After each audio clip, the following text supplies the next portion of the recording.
Greetings, everybody. How are everybody is doing? Can I English? Who knows? We'll figure that out.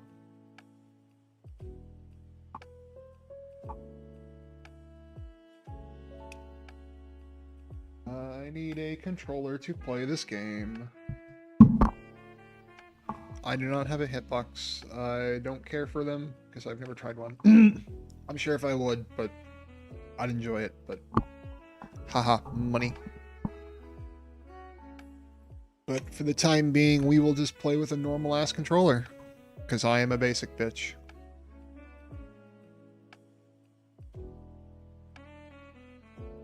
Make sure that everything's started up fine.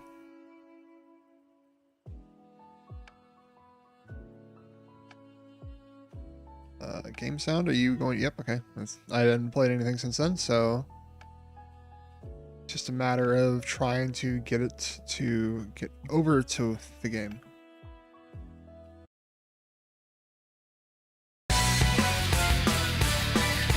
Hello, very loud game. I'm glad to see you again.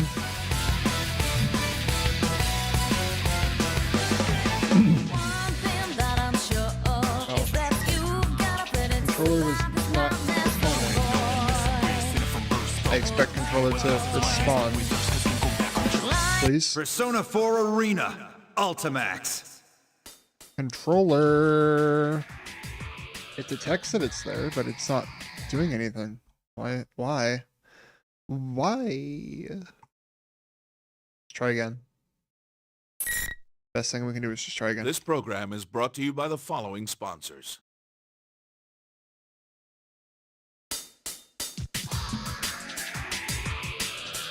Come on. Why are you not wanting to register?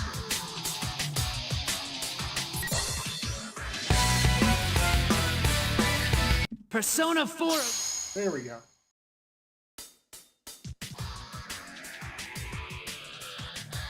Plugging it in on the controller end was not enough. I had to plug it in on the computer end for some stupid reason.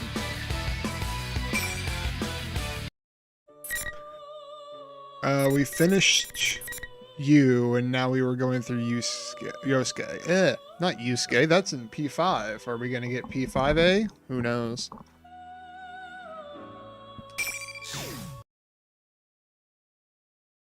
Oh, yeah, we have. Golden Week, huh?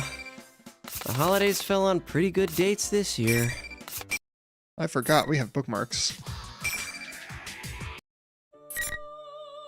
Where are my bookmarks? Bookmark. For Yosuke.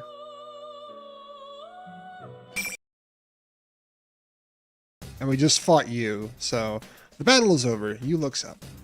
His everyday composed face looks like he's back to his good old self. Yosuke, are you back to your usual self? That's my line, damn it! Oh wait, that's right. Did I seem strange to you?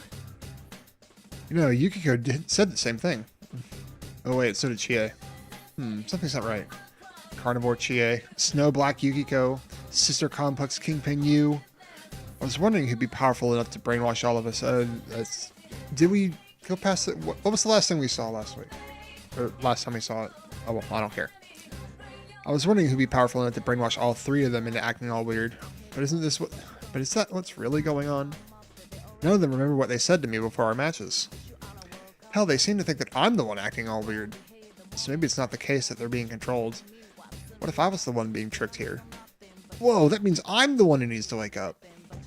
I hurriedly start rubbing my eyes. Maybe I'm still being fooled. I know I'm acting crazy. Yu opens his mouth to say something. You said that it wasn't your partner, so that was a surprise. Like I'd ever say that. Yeah. Oh, good. He's relieved. It doesn't show on his face, but I can tell. I guess we're okay now. The Yu Narukami I know is the one sitting right in front of me. So I told you about what's happened so far. Most importantly, the victim. That is, the student council president that Teddy had kidnapped. I see. And the reason the Midnight Channel seemed so clear was because that girl was already in this world? Oh, you're right. I forgot how that worked. He's right. There are two ways that the Midnight Channel appears. When the subject isn't in the TV world yet, the video is all fuzzy and hard to see. But if it's clear, then that means someone's been thrown inside. Looks like our fears were real. There was a victim already. The question is, who put her in here? I don't know. But whoever came up with this is trying to make us fight each other in the Grand Prix. Maybe they're hoping we'll take each other out, since they'd be no match for 4 Persona users at once. Even as I say it, I start to really believe that's true. Whenever I talk with you, I feel like my brain just clicks right into place. No, it's not just the 4 of us. Kanji and Naoto are probably in this too. You saw them on the video, right? If our enemy is hosting this, they've probably been forced to participate as well. Naoto's was something with an IQ of 2,000. That sounds strong. Kanji's was... Beefcake Emperor? No way! I don't want to run into him! Can't you go on for me? I'm begging you! You've begged me a number of times already. Can't only the winner move on?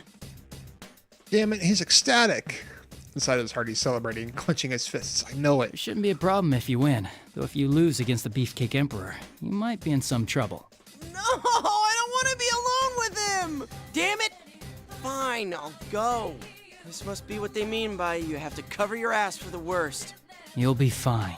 You mean me or my ass? No, I mean about saving that girl.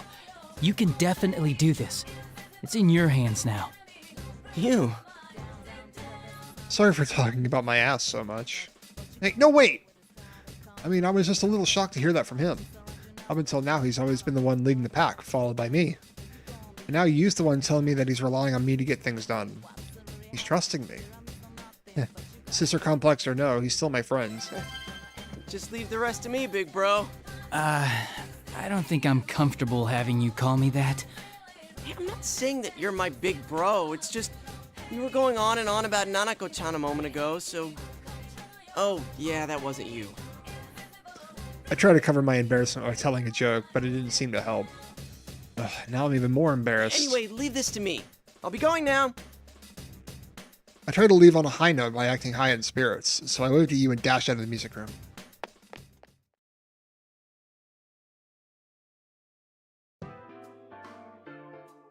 Every time I think I'm getting close to the announcement room, I hit another wall and have to take a detour. I finally make it to the 3rd floor, though. And there's another wall right next to the door of the classroom. More or less an invitation to go inside, right? And to judge from my past experiences, I'm in for another battle. Who's my next opponent? The Emperor? His Imperial Highness? No use dreading it.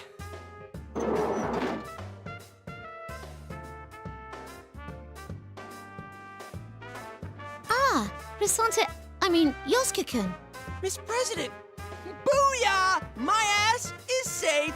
Please stop talking about your ass, Yosuke.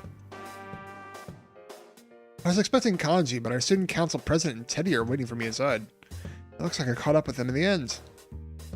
Looks like a ton of stuff that I need to get straight. Let's start off by throwing Teddy a single question. Hey, Teddy. What do you love most? A passionate battle with one's life at risk, of course! There we have it. Yeah, that's not Teddy. The real one would have said, all the fly honey bears or something. All right then, let's fight. I'll try not to make it hurt too much, but you gotta go down. Looks like you're enjoying the Grand Prix, Yosuke, just like I hoped. I held this Grand Prix just for you, after all. I'm glad you like it, Yosuke. People have been saying that from the start, and it doesn't make any sense. It's only in this world that you can be serious about anything. Didn't the idea excite you? Wasn't this the first thing you thought when the Midnight Channel came on? Another problem that'll help me change. That wasn't... I can't let that get to me. Teddy's being controlled. Those are the words of whoever's making us fight. But as he continues speaking, it's like he's reading my mind. There is no enemy. You know that, don't you? That case is over and done with. The days where you could be special are all gone. You lost everything, and you've gone back to your boring, mediocre self again. Since you were having a hard time accepting that, I whipped up this Grand Prix. I'm on your side, Yosuke. That's why I'm hosting this for you. There is no enemy? What Teddy said goes along with something else. You said it, Yukiko said it. This Grand Prix was for me. Don't tell me. This whole thing was to fulfill my wishes? I mean, I know that Teddy and Rise's personas are special, that they can connect to people's minds and stuff. And Rise can do a lot of other stuff too. Is it possible for her to make people hear things that nobody's saying when they're talking? Did she use that power to set up this Grand Prix for me? Deep in my heart, did I really want this to happen? That's not true. You were so cool, Yosuke. You were stronger than Chie-chan, or Yuki-chan, or even Sensei. You're almost the champion. Don't worry, I'll let you win this one. You're lying! What's wrong? Both of you are acting weird. I'd forgotten about her for a minute there. Hey, yeah, what about her? She has nothing to do with this. I never even met her up until now. I prepared that girl as a heroine for you. Let's face it, there's no way you'd get fired up enough to win if there wasn't a pretty girl waiting at the end. Prepared? Yosuke-kun? The hell does he mean, prepared? She's just a normal girl. No way. Teddy didn't push her in here, did he? He didn't get her caught up in this so that I can win the championship and save the dame, did he? It's way too much for me. I stood there with my mouth gaping wide open, unable to utter a word. No goddamn way. What the hell? I never asked for any of this. How could I want any of this to happen? That preview on the Midnight Channel was pretty good, huh? It's no surprise since you came up with it. My body suddenly froze. That's right. I felt it when I saw the ad on the TV, didn't I? That was the beginning. Something I've been waiting for. Something that would change me has come again. No, that's not true! I tried to clear the thought out of my head by shouting, but now that the suspicion has snuck its way into my mind, I know it's stuck there for good. Do I really hate this crazy situation? Can I honestly say that I'm not enjoying it? No, that's not it. Shut up, you're being controlled! I'll help you come to your senses.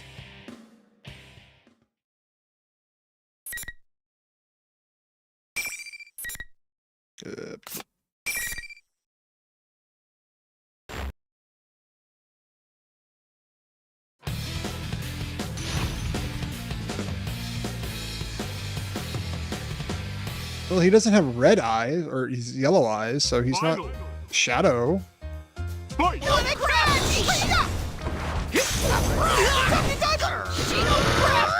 Just getting started. Get some. Come, go get it. Go get me. Save my hair. All right. No more, slash.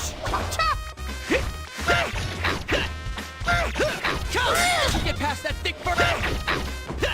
Behind you. Come on. Get some. No more, please.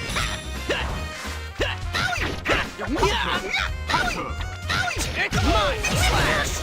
This is gonna behind you. No more, please. Go, Jiraiya. I ain't holding back. I was hoping that would actually kill him.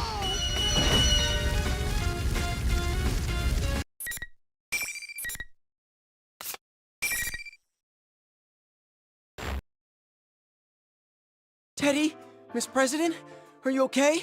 Yeah, I'm alright. But what was that all about? Aren't you two friends? Can't bear the look she's giving me. Not confused, but not judging, so I turn away. Did I really want to beat up my friends? I don't want to believe it. First, I need to ask Teddy here what his real intentions are. Whenever I may secretly wanted, there's no reason to push an innocent girl into the TV world. Heck, did Teddy really do that? I bite my lip and wake Teddy up. Ow! That was so mean, Yosuke. Sorry, Teddy. Let's go back. This Grand Prix's over. Huh? It's over? It ended while everyone was making fun of me? Making fun of you? What? You were the host. You had on these weird clothes. That wasn't the real me! Yosuke, even you thought that was me? We sleep in the same futon every night, yet you couldn't tell a beast like that apart from me. No, you don't. You live in his closet. We don't sleep in the same futon. Wait, does that mean it's someone else doing this? I wasn't too sure of him either when I first came across him. I mean, what are the odds there'd be two of someone that crazy looking? I keep telling you, can't you tell just by looking at me? I'm much more adorable than that jerk. Check out the fur. I don't want to break it to him, but I honestly can't tell the difference. Wait, back up. Huh? Teddy on the monitor is a fake? I calm Teddy down and get him to explain things to me. It seems that the general is some kind of copy of him, and the TV world was already like this when he got here. What the hell? There's no enemy, my ass. Oh yes, there is. Anyway, the reason he's with Miss President isn't because he captured her. It's because she thought he was the bad guy and was chasing after him. But when she caught up with him, Teddy began thinking of himself as a knight in shining armor, so he was going with her to the announcement room. Way to confuse me. I've been doing my best to get myself unframed. You should have seen what a manly knight I was when I defeated Kanji along the way. So Kanji's out of the bracket? Phew. I mean, if you're not the host here, then who set this up for me? You're saying this Grand Prix is for you? About that, Trying to figure out some way to explain, but some familiar feeling, like ringing in my ears, knocks the thoughts away. I mean, it's not my ears, it's in my head, but it's not from a sound. It's weak at first, but I know it's getting stronger. It's... Ryosuke-senpai, is Teddy with you too? Rise! I can hear Rise, but not over the school's PA system. For her to be talking directly into my head like this, she has to be using her persona. Maybe it's just me, but she sounds like she's been crying recently, or is about to start soon. I'm so glad. Ever since this weird fake Teddy kidnapped me, I've been all alone. The others are fighting each other too. Oh, I'm here too. And so is Miss President. Miss President? Oh, you're right. I do sense one more presence there. Who are you guys talking to? Sorry, I'll explain in a sec. Hey, Rise, are you okay? The one who's been talking over the PA isn't really you, right? Of course not. I'm not that big of a ditz. I'm in the announcement room now. General Teddy was watching me, but he left, so I'm using this chance to contact you guys. Hey, don't do anything reckless, okay? But I can't just sit here and do nothing. Not while you're all being forced to fight. Sounds all ready for action now. Considering how desperate her voice sounded at the beginning, I know she's just trying to act tough. She must have been scared all by herself. Well, duh. Unlike us, she didn't know if there was ever going to be anyone coming to help her. I awkwardly recap what I know for her. This Grand Prix might be related to me. Actually, it might all be my fault. Huh? What? What the? I don't know really who or what that fake Teddy is, but if it's doing this for me, a lot of things start to make sense. If Teddy isn't the one managing this tournament, then it all makes the stuff he said right before the fight a lie. But lie or not, it did make sense. I mean, even if Teddy isn't the bad guy here, this Grand Prix is being held for my benefit. I mean, that's pretty much settled. I think I have a good idea who the poor sucker is. Do you think maybe that fake Teddy didn't leave the room, but actually just disappeared? Huh? Give me a second. I'll search for him. Rise's transmission stops for a second. My guess is right, then there's a big chance he's already gone. Come on, let it not be there anymore. Rise came back online. Shadow! That fake Teddy's actually a big shadow! He hasn't disappeared? Wow, the size of this one! I think it might be the shadow of someone who entered the TV. But why is it mimicking Teddy? That's what I can't... What's up? The person next to you, Senpai. Is that Miss President? Something strange about the reading I'm getting off of her. Oh, is it because she's not a Persona user? No, that's not it. I don't know how to describe it. Sorry, something's coming. I gotta cut off this chat now. That's fine, just don't do anything reckless. I'll try to get to the announcement room as fast as I can. I'll be waiting for you. The enemy's still around. It's not a good idea if he finds out that Rise can use her persona to contact us. Make sure Rise is actually disconnected before I turn back to Teddy. Teddy, wait here. Look after Miss President for me. Gotcha. I'm always up for spending time with a pretty girl like her. He's such a spaz. It's not the time to be fawning over cute girls, even one as hot as Miss President. There's a bad guy out there trying to destroy our friendships. Maybe he can be so easygoing about this because he truly believes that nothing can drive a wedge between us. Jeez, what am I thinking? Whether or not that's true, or whether that's true or not, he did take down Kanji. I can trust him to look after Miss President. Anyway, now that Rise's checked, there's only one thing I'm certain of. The true identity of General Teddy. I'm sure that he's my shadow. I mean, he's the only one who bothered setting up this Grand Prix just for me. I don't know why he's come back, but maybe I've lost my resolve or something. I was hoping that he'd just disappear once I figured out what was happening, but I guess things aren't going to be that easy. Jeez, I thought Teddy being the culprit was pretty hard to swallow, but this is even worse. I mean, this is completely my fault. Looks like I'm just gonna have to pay my shadow another visit. But as I make up my mind and try to leave the classroom, Miss President blocks my path. Wait, what's going on? I demand an explanation. There's no time for that. Sorry, but you can ask Teddy about it. I heard you say just a moment ago that this Grand Prix is for you.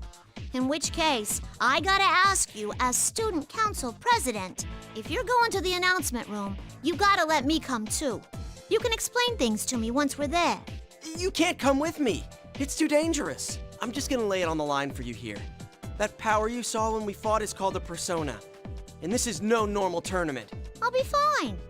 I'm plenty strong, you know. But you can't use a persona.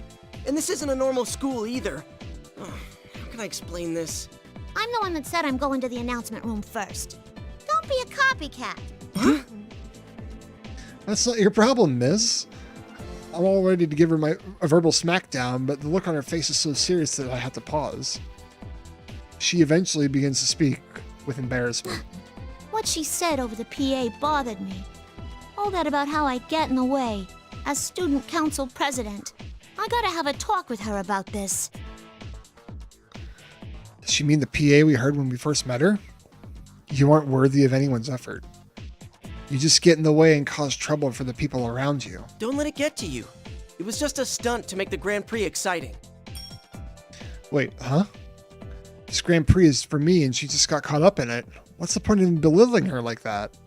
Of course it bothers me. I like this school. She whimpers slightly. Dude, she's like a different person from the confident girl I met before. Fine, I guess it can't be helped. I am to blame for all this happening to her, but I can't just admit it like that. So I smile jokingly and hold out my hands. Then how about going on a date with me? A romantic getaway in the announcement room. Yosuke-kun. All right, you're on. Whoa, even if she's going along with the joke, I asked her out, and she said yes. Awesome. Wait! What about me? I want to go on a date too. You can't leave me out. Oh, sorry, you lost, so you can leave. Don't worry though, we'll be back soon. No! The date slipped through my claws. Miss President, Yosuke is a nice, dependable guy. Not as much as me, though. Shut the fuck up, Teddy. Aw, thanks for looking after me this far. I'm glad to find out you're not the culprit. See ya. Be a good bear, okay?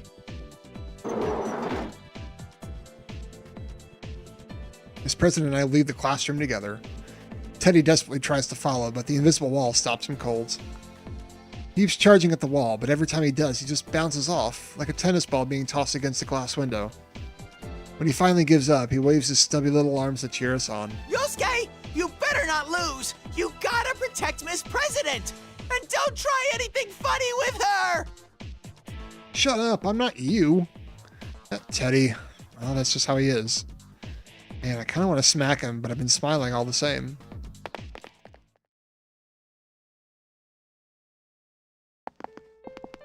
The invisible wall has blocked the way, as usual. I'm starting to feel really anxious, but I can't let it show. I know that it would make Miss President here worry. We're making progress, slowly but surely. I had to keep trusting that we'll get there. I really like this school.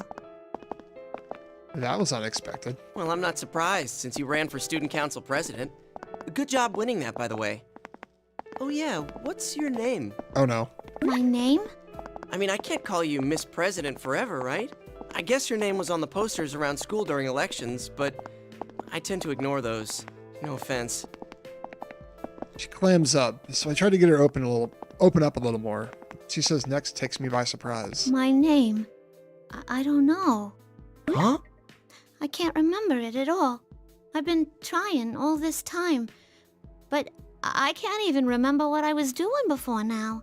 Same goes for my name. I completely forgot that I must have a real name too, until you asked me about it. That ain't normal, is it?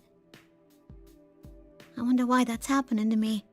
It's probably because you've been in here for a long time. You've seen a bunch of other weird things in here, right?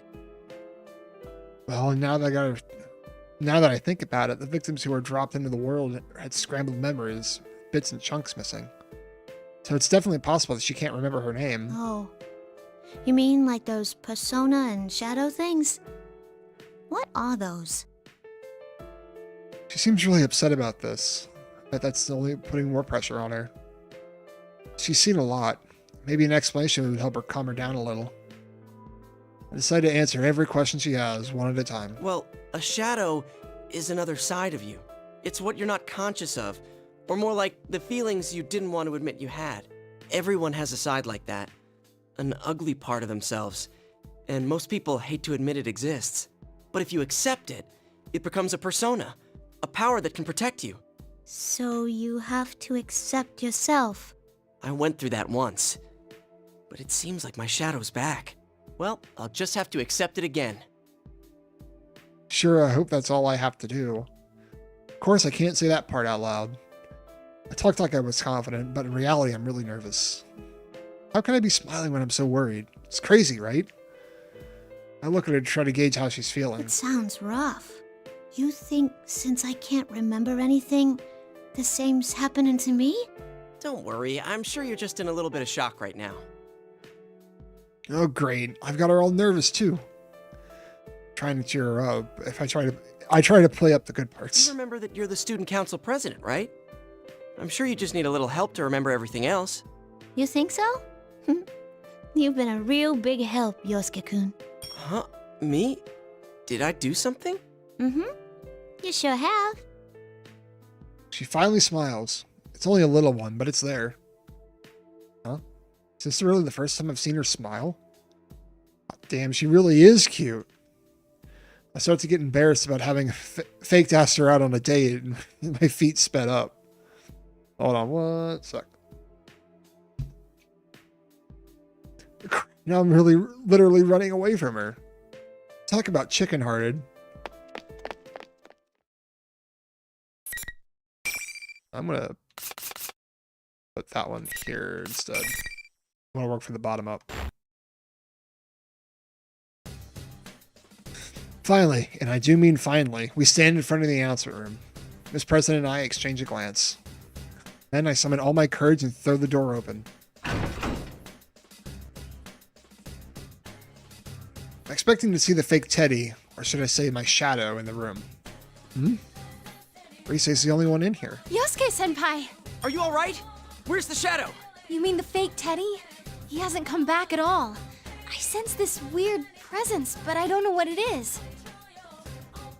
Risei looks around nervously. I look around too. I haven't been in the announcement room that often, but I can tell that it isn't anything like the real one. The room is huge with monitors everywhere. Not to mention the giant window taking up an entire wall with a crazy view outside. Yeah, this is crazy town, alright. But what's this weird presence that Risei's talking about? What are you freaking out about? This is your chance to save a pretty girl and become a hero, right, Yosuke? Okay, yeah, that is Yosuke's voice. Huh? That's Yosuke-kun's voice. I slowly turned in the voice's direction. There was no one there a second ago, and now suddenly there is.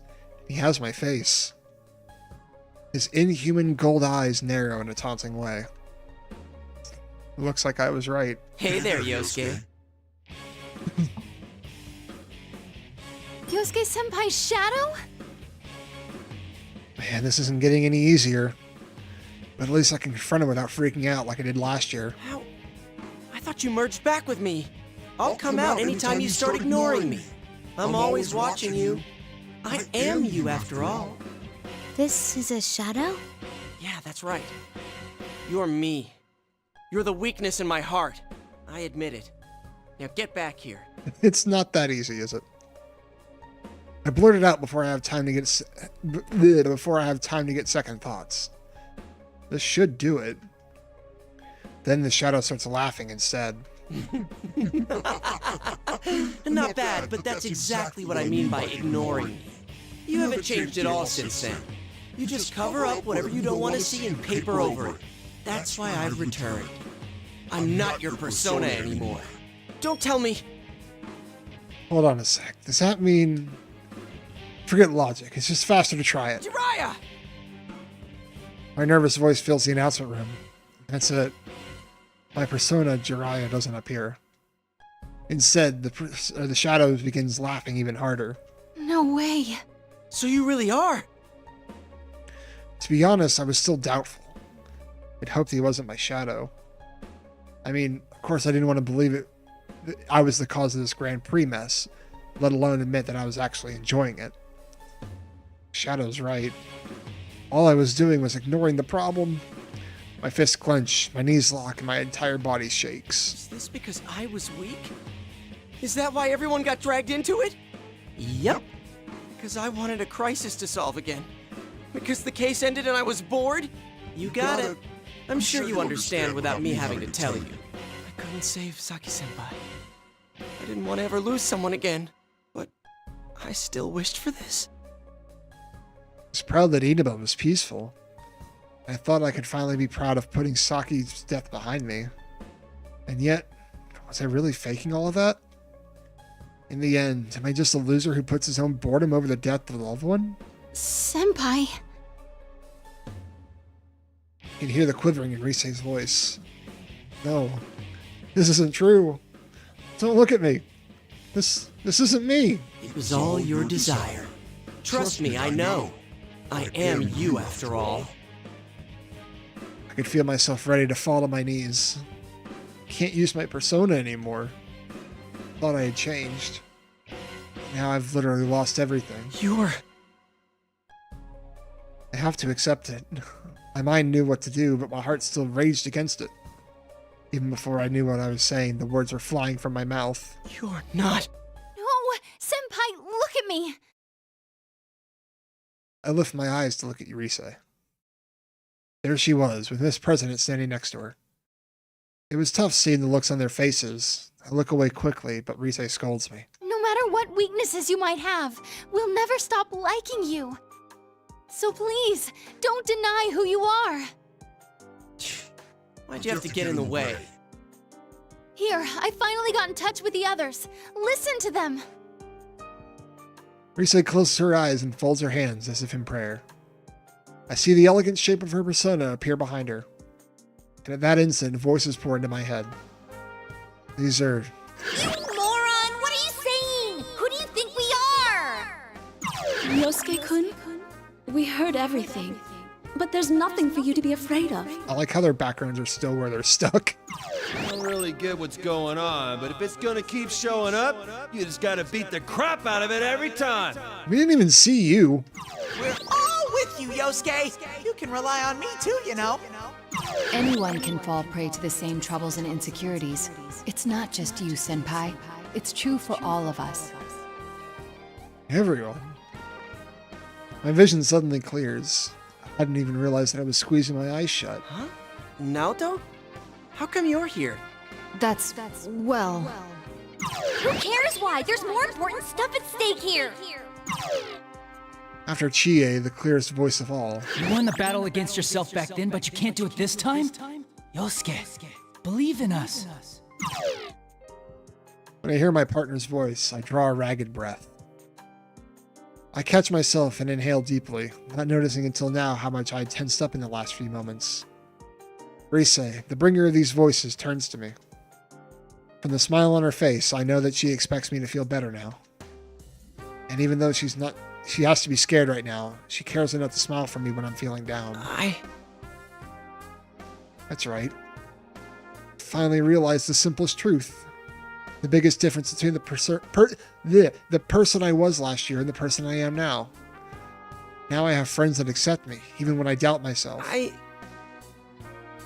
How can I not believe in myself? How can I be too weak to stand up? They're all believing in me. I'm not alone anymore. Not anymore. I'm such an idiot, aren't I? A grade A moron. I raise my head and look straight into my shadow. Any trace of fear I had is completely gone. I thought I overcame my weakness and I was done with it for good. Dude, how naive was that, right? What? I'm weak. I'll probably always be weak. But that doesn't mean I need to run away. I'll keep fighting my weakness. And I'll do it as many times as it takes, even if that never stops. My heart is calm. I was conflicted just a moment ago, but now everything has been made clear. They believe in me.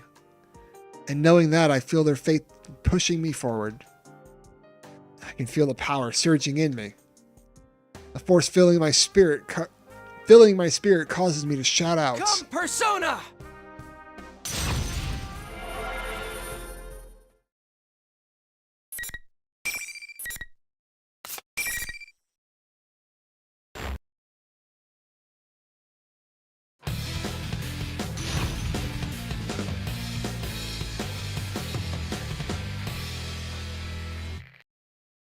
Final. Fight! Alright! Let's blast off! Blast off! Mine! Behind ya! Mine! Slash! Blast off! Behind ya! Mine! Slash! Go dive! Away! Now hit! See ya!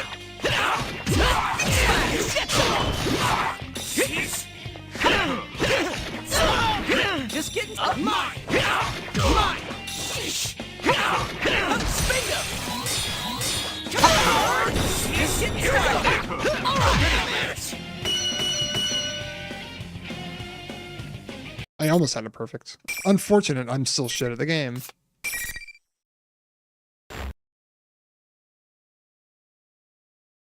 You did it, Senpai! That was awesome! I let Rise's adulation wash over me.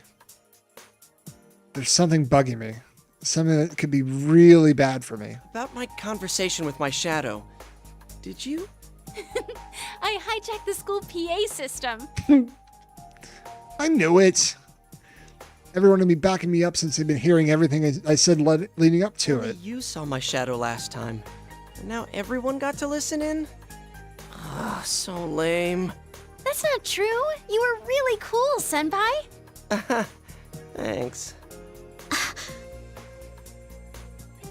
Miss President looks like she's having trouble finding words for this. Damn, she's horrified by me. Can't blame her. She was left out of the picture. Well, explaining it to her can wait. I need to do something about my shadow.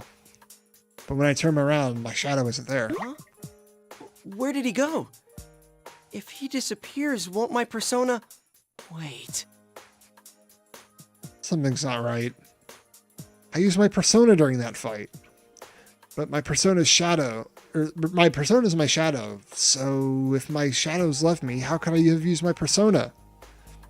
As I'm struggling with that, Rise speaks up. Something's not right. Her voice is stiff. Did you just think of the same conundrum that I did? No, that's not all. It's an eerie presence all around. Even I can feel it. It must be hitting Rise like a jolt of electricity. Can't let my guard down yet. Yeah. Rise, Miss President, stay close to... Right at that moment, the lights go out and darkness covers the room. What the hell? I can't believe you've made it this far. They repeatedly suffered the pain of fighting their friends, but they still didn't lose heart. The lights come back on. When they do, the fake Teddy is standing there.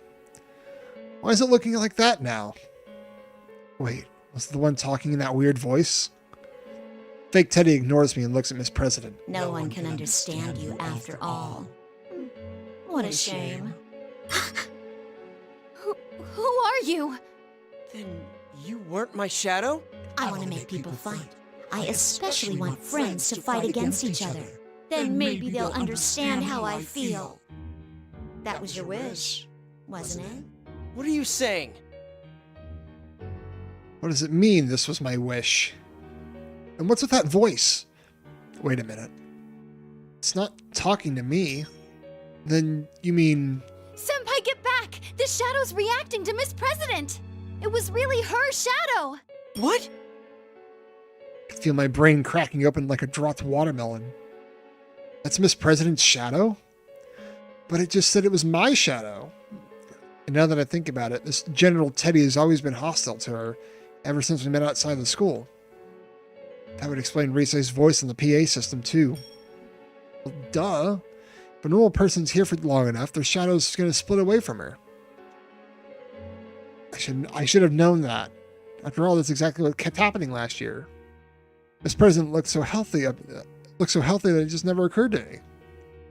This is just... As if to mock my astonishment, the shadow keeps talking in General Teddy's shape.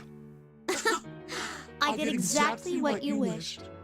So, how did that work out for you? They still couldn't understand you. No one can really understand how we feel, can they? Come on. How much longer are you going to keep deceiving yourself?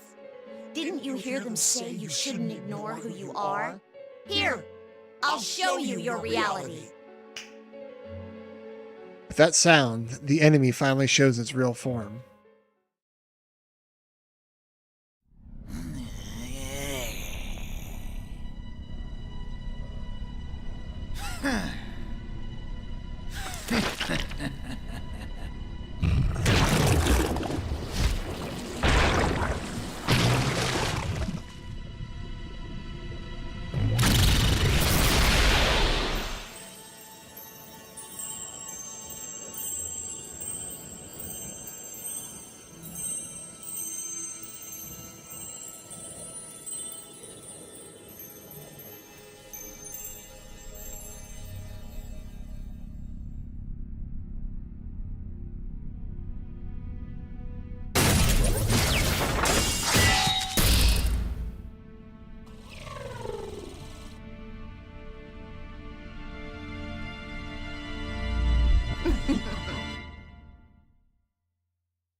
I am a shadow. The true self. That's my face. It's all...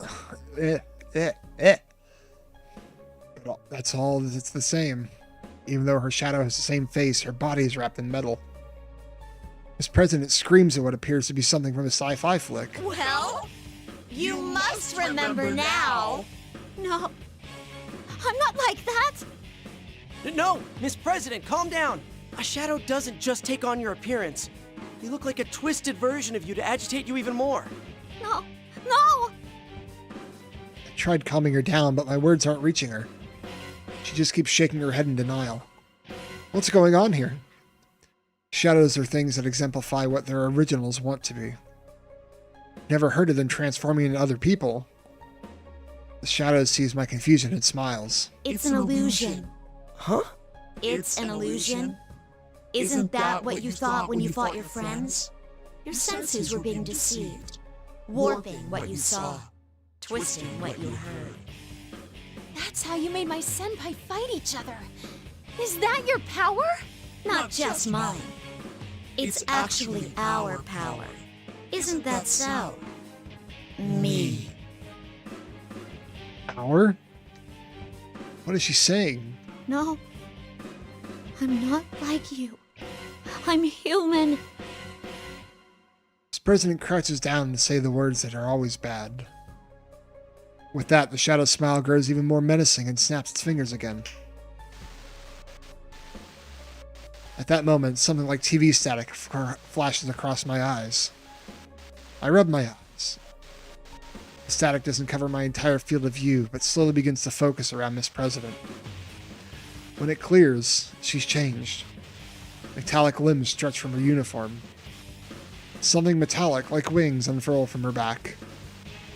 There's no doubt, she's the same as the shadow standing in front of us. She cries out and tries to cover her ears. But when she does, the sound of metal grinding against metal accompanies her movements. I see myself reflected in the shiny metal of her fingers. A robot? So that means the Shadow isn't some fancy fantasy version.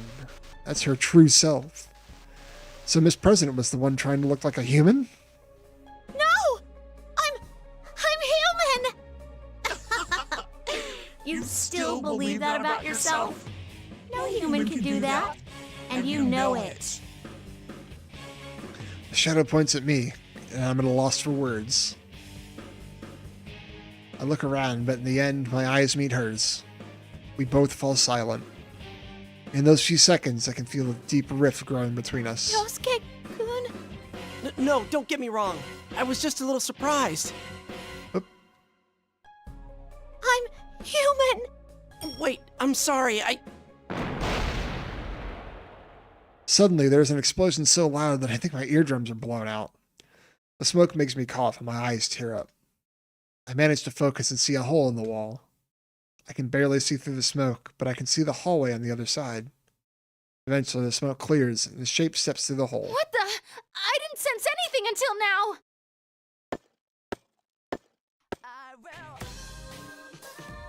It's Igus! Blonde hair, blue crystal-like eyes. But there are metallic sounds as she walks. So this is where you were. Another robot girl? It's another girl with a mechanical body, just like the Shadow and Miss President. She looks at the trembling president and calls out, You must remember, that is the only way the future will open up to you. You must accept it, no matter how painful it may be. Your true name is 5th generation anti-shadow suppression weapon, Labris. Labris? Weapon? What? What's going on here? Damn it, it's gonna fucking stop here too. God damn it.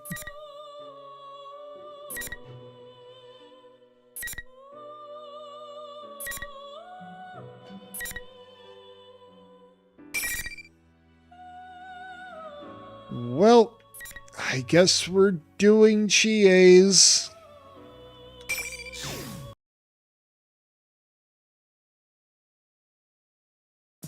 Punch. May 2nd. It's cloudy today. The wind's a little chilly for May, but it's perfect weather for my daily run. Personally, I prefer to be sunnier, but I don't have to worry about UV rays and all that stuff, so I guess this is okay. I've got my favorite sneakers on, and I'm ready to go. Oh, I should tell my mom that I'm leaving. I'm taking off, Mom! You've been going every day lately. I'm surprised you're sticking to it.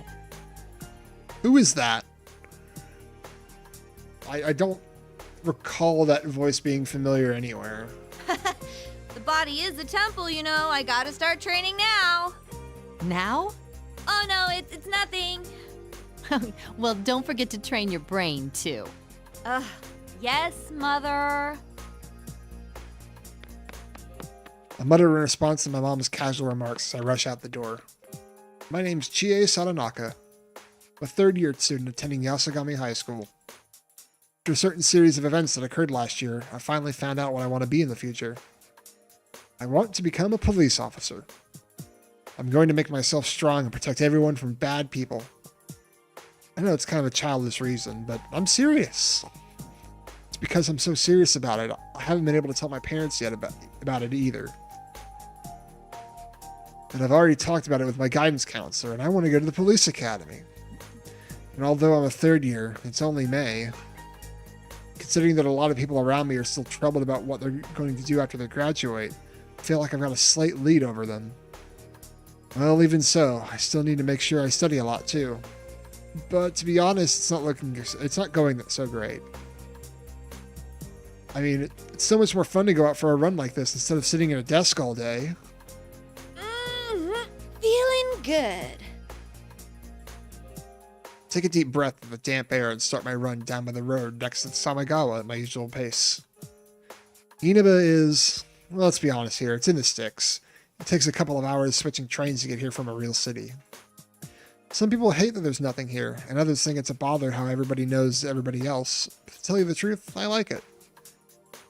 There's so many places to run, and I like greeting people that I meet along the way. I wave to a man that I usually bump into near the floodplain. He notices me as well and waves back. Hey there, Chie-chan. Did something good happen? That sounds like a no way. Oh, can you tell? Is it that obvious? I mean, Golden Week starts tomorrow after all. That in itself is enough to amp me up. But even better, you's coming back tomorrow. Is it what I think it is? You finally caught yourself a boyfriend? Jeez, you always have to bring that up. Be careful on your jog. Yu Narakami. He transferred here from the city last year, and he transferred out again in the spring. Although it was fast, he became a great friend. When he left, I prepared myself for the thought that I wouldn't get to see him as much anymore. When I learned he was coming back, I was ecstatic. Well, he'll only be back for a short time. He's just spending the holidays here. I look up at the sky. The light gray clouds are a bit gloomy. The weather doesn't bother me at all. Too busy looking forward to tomorrow. I pick up my pace and quickly pass through the shopping district. After continuing down the road, I eventually come out of the Samigawa floodplain that flows to the center of town. I want to run a little more. Just as I was considering going all the way to the park at the top of the hill, I heard something I never expected to hear again. Did you see the Midnight Channel the other night? The Midnight Channel? Whoa, wait a sec! Hey! Did you just say Midnight Channel? Excuse me? The two girls seemed startled that I suddenly jumped into their conversation. Actually, one of them backs away, like she's scared or something. She doesn't have to freak out that much. Chie-senpai? What? Do you know her? No! I don't know anything! Me. These girls are wearing Yasukami High uniforms, so they have to be at least first years, right? One of them seems to know me, but why is she so freaked out? Did it come on way too strong? I try speaking in a softer tone of voice and continue on. Sorry to barge in, but well, I'm kinda interested in the Midnight Channel. And I overheard you talking about it, so you mind telling me what you were saying? What was it you told me? I heard that this time it's like a fighting show and that the people on it were fighting each other. I didn't know who was on it. I couldn't tell anything at all. Huh? But you just said. Well, please excuse us. Come on, let's go. Oh, hey! She's so fucking nervous. One of them pulls the other's arm until the two of them run off towards the shopping district. They completely ignore me when I try to stop them. Even if I was coming on too strong in the beginning, didn't that girl's attitude suddenly change when she learned my name? Huh? What was that? Did she not like me or something? But I've never even met her. I didn't do anything wrong, did I? Can I think of any reasons? Well, I kind of can. My friends tend to stick out in this rural town for one reason or another. Sometimes people can dislike you for just being part of a crowd that stands out. It was especially bad when I entered the school beauty pageant last year. I was forced into it, for the record. I heard a lot of talk behind my back. Then again, it only came from very few people. I wonder if that was part of it too. I don't let it get to me, but seeing someone react like that to my face does make me a little upset. Still, the Midnight Channel? A fighting show? People were fighting? I wanted to ask more about what she meant. Would they not run away if I just gone up and talked to them like a normal person? Can't do anything about this habit about that. Can't I do something about this habit of doing stuff without thinking about it? I need to get better at getting information, or I'll be one lousy police officer. I sigh to myself, then get back to my run.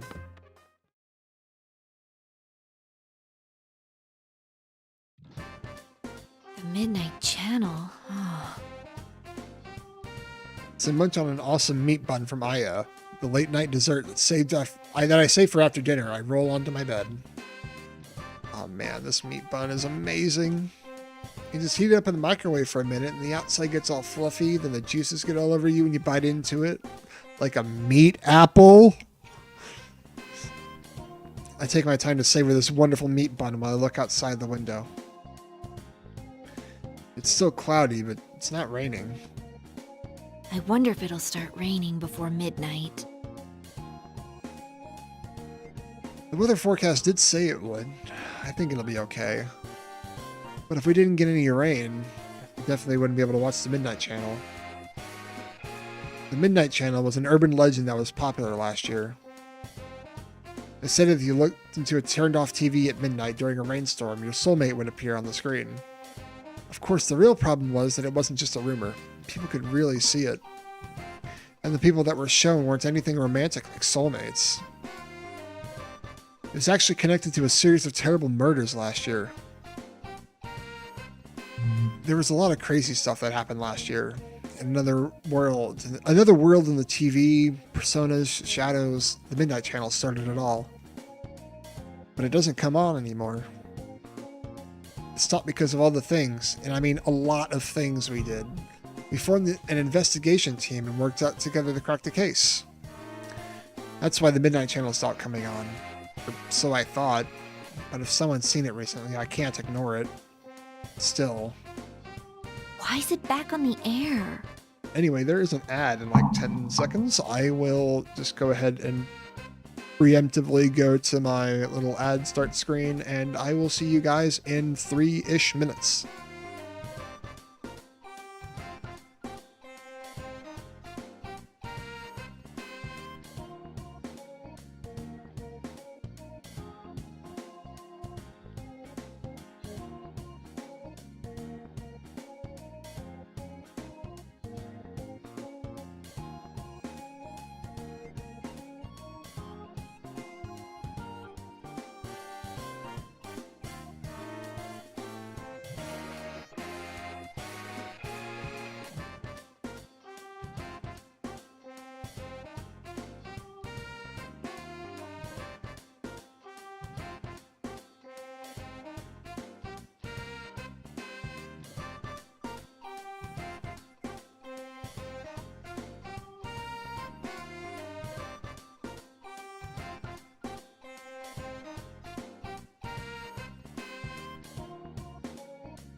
Oh, I'm late for that ad break.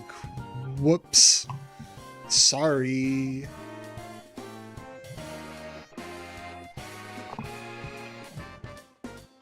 There's still some time before midnight, but I just can't concentrate. Should turn on the TV and kill some time. This is iNews bringing you the headlines for May 2nd. We begin with a hijacking of a domestic flight yesterday morning. At Juness, every day is Customer Appreciation Day. Come see for yourself and get in touch with our products. Oh, I know. Maybe Yosuke's heard a couple of rumors about this. That's a great idea, even for me. When you have a great idea, you gotta act on it immediately. I grab my cell and bring up Yosuke's number. Yosuke Hanamura. He's a classmate of mine. He's one of the friends that I worked hard on the investigation team. He's a clown, though. He's always doing stupid things. But his dad owns the Juness Megamart in town, and Yosuke is always talking to the nice old ladies while working there. Well, more like helping out. So he knows a lot of gossip. I bet he'll know something about this. Oh wait, does he still work at this hour? What should I do if he doesn't pick up? Having to leave a message makes me more nervous than when I talk to a real-life person. I wonder if I'm the only one who feels this way. No. Yo, Chie, what's up? Oh, I'm glad you picked up. Are you free to talk right now? Yeah, I just got off work. Didn't I already email you about tomorrow? How stupid do you think I am? She's as rude as always. But there's a part of me that's relieved to hear his cheerful voice. I hadn't noticed up until now, but it seems like part of me was a bit shaken when I heard about the Midnight Channel starting up again. Wait, now's not the time to be relieved. I have to be gathering information. When I think that to myself, I find myself talking lower. Like I'm sharing a secret. Anyway, I heard a sort of disturbing. The Midnight Channel might be back again. Huh? The Midnight Channel? There's no way.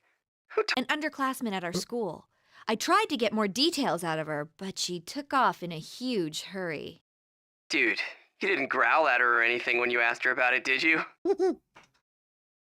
Maybe I did look pretty crazy, or scary, but now that he's brought it up, so I'm not so sure of myself anymore. Maybe I did look pretty scary. Now that he's brought it up, I'm not so sure of myself anymore. Not even Yosuke knows about the Midnight Channel's reappearance. Maybe the rumor only just started up recently? Well, we still need to pull whatever information we have. That's how an investigation works. No, I was completely normal. At least I think I was. So anyway, the girl she was with said something about a fighting show. I didn't get any details, but she didn't seem like she was lying. And hey, the forecast says it's gonna rain tonight. Why don't we check it out? Yeah, good call. If this is for real, we can't ignore it. But if it turns out to be a hoax, you better buy me dinner. Then you owe me steak if it's true. What? Anyway, I'll talk to you later. I should call Yukiko too. Oh wait, she might be too busy to pick up.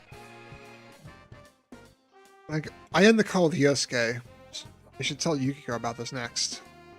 Yukiko Amagi. She's another classmate of mine. She's been my best friend since we were kids. The Amagi Inn that her family runs is a luxurious establishment with quite a history. Though, the thought of being the successor to her family legacy seemed like to weigh her down. But she appears to have made up her mind and is having fun with it. That doesn't mean she doesn't complain about it every once in a while. Still, even if she does pick up this late at night, I might be bothering her. All I need to do is to tell her what's going on, so I'll just send her an email. Oh, I should ask her where and when we're supposed to meet up tomorrow. I mean, I remember it. I totally do. To be honest, I checked my inbox and I couldn't find Yosuke's email. Looks like I erased it when I cleaned out that expired Juness mailing list. Sometimes I just associate words Yosuke and Juness together without thinking. I'm actually a little shaky about when we're supposed to meet. The more I think about it, the less I'm sure that I'm remembering it right. Maybe I really am that stupid. Jeez. There, email sent. Now, who else haven't I told yet? No, there's Naoto. Actually, she told me beforehand she wouldn't be in Inaba during Golden Week. I guess she couldn't free up her work schedule. She sounded so disappointed on the phone, too. With that on my mind, I try searching through my contacts for her anyway.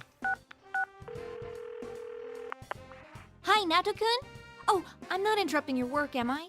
No, it's quite alright. I double check with her just in case something's changed and she can make it.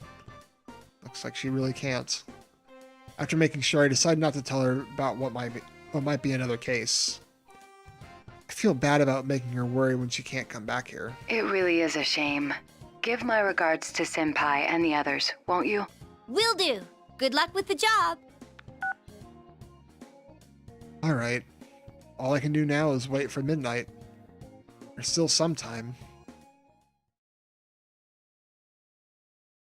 It's past 11:30. Maybe I'll be able to concentrate on my studies now when there's nothing to do, nothing fun to do.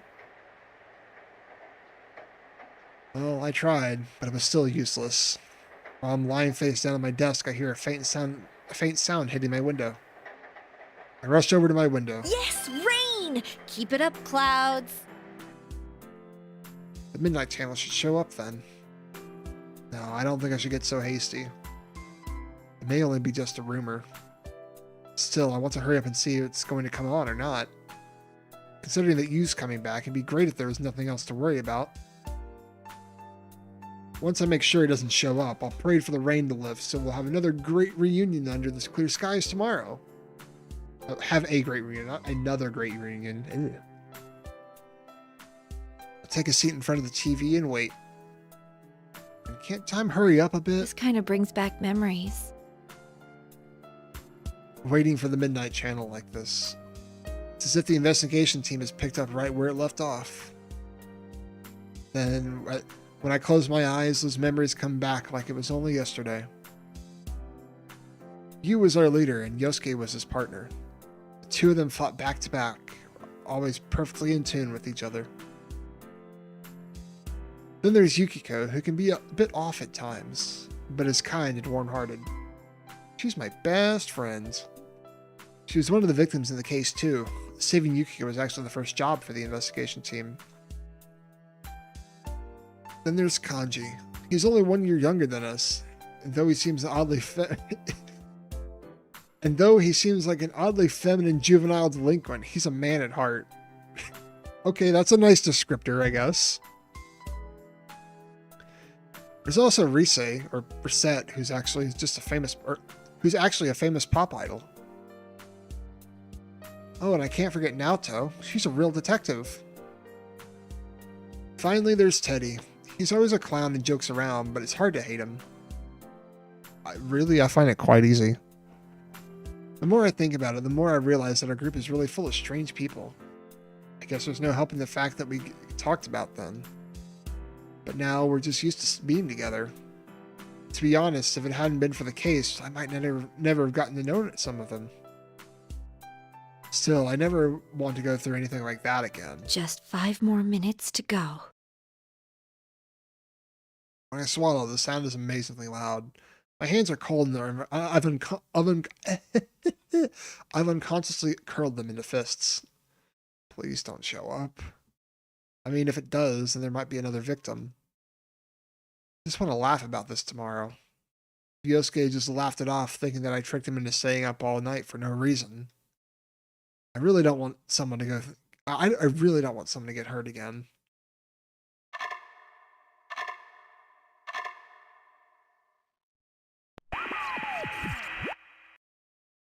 Yeah, blah, blah, blah. We've seen this. We don't need to watch it again. We don't need to watch it for a third time. What? What the hell? I'm frozen to the spot for a good 30 seconds before I can shout. After that initial burst, though, I don't even know what to say.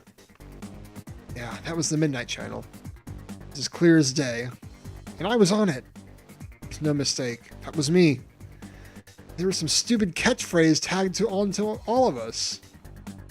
Before I know it, my cells in my hand and I've dialed my cells in my hand and I've dialed a number. Hello? What the hell was that carnivore who was discarded womanhood crap! The instant Yosuke picks up, I can't restrain myself from venting my anger on him. What the hell was that about? Seriously, what the hell? Ow! You almost blew out my eardrum! I haven't discarded it! I haven't, you hear me? I eat vegetables too, you know, and I haven't discarded my womanhood! Alright, just calm down. What was that about? Is that what everyone's been seeing? No wonder that girl got so spooked this afternoon. Yeah, there was a carnival that discarded her womanhood. There was a carnivore that discarded womanhood in front of her. She must have thought I was going to eat her or something. I must have been scarier than the boogeyman. No. There, that's a good girl. Calm down. Hey, don't treat me like a rabid animal! Well, just think about how I feel. That Captain Ressentiment part isn't too cool. Let's ignore that for now. Look, there's something that bothered me about what we just saw. Teddy was in that video, and he looked like he's hosting the whole thing. Huh, really? Plus, he hasn't come home yet. He's not picking up his cell either. What? Can you call Yukiko? I'll try and contact the others. I'm gonna hang up now, but I'll call back in about 30 minutes, okay? Got it.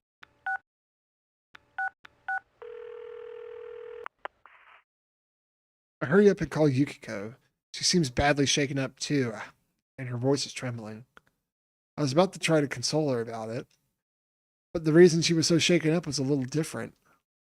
It wasn't because of what was on the Midnight Channel, but a phone call she received earlier tonight. Huh?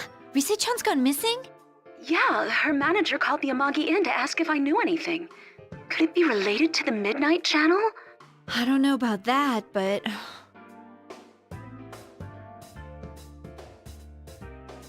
Water good. Even though that's what I said, I was convinced otherwise.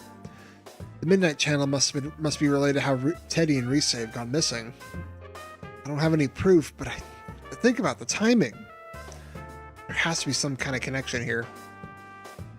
In any case, I checked with Yukiko about our meeting tomorrow before I hang up. Later, though, another troubling tidbit was added when Yosuke called me again. Looks like Kanji's missing too. His mom told me that he was sleeping in the living room, but then he disappeared. Then Teddy, Rise-chan, and Kanji-kun. Yeah, this might be serious. I'll see you at the food court tomorrow. I glare at the TV screen. Of course, since it's turned off, nothing's on it. I don't care about any stupid catchphrases now. I'm just worried about the friends that we can't get in touch with. Please be okay.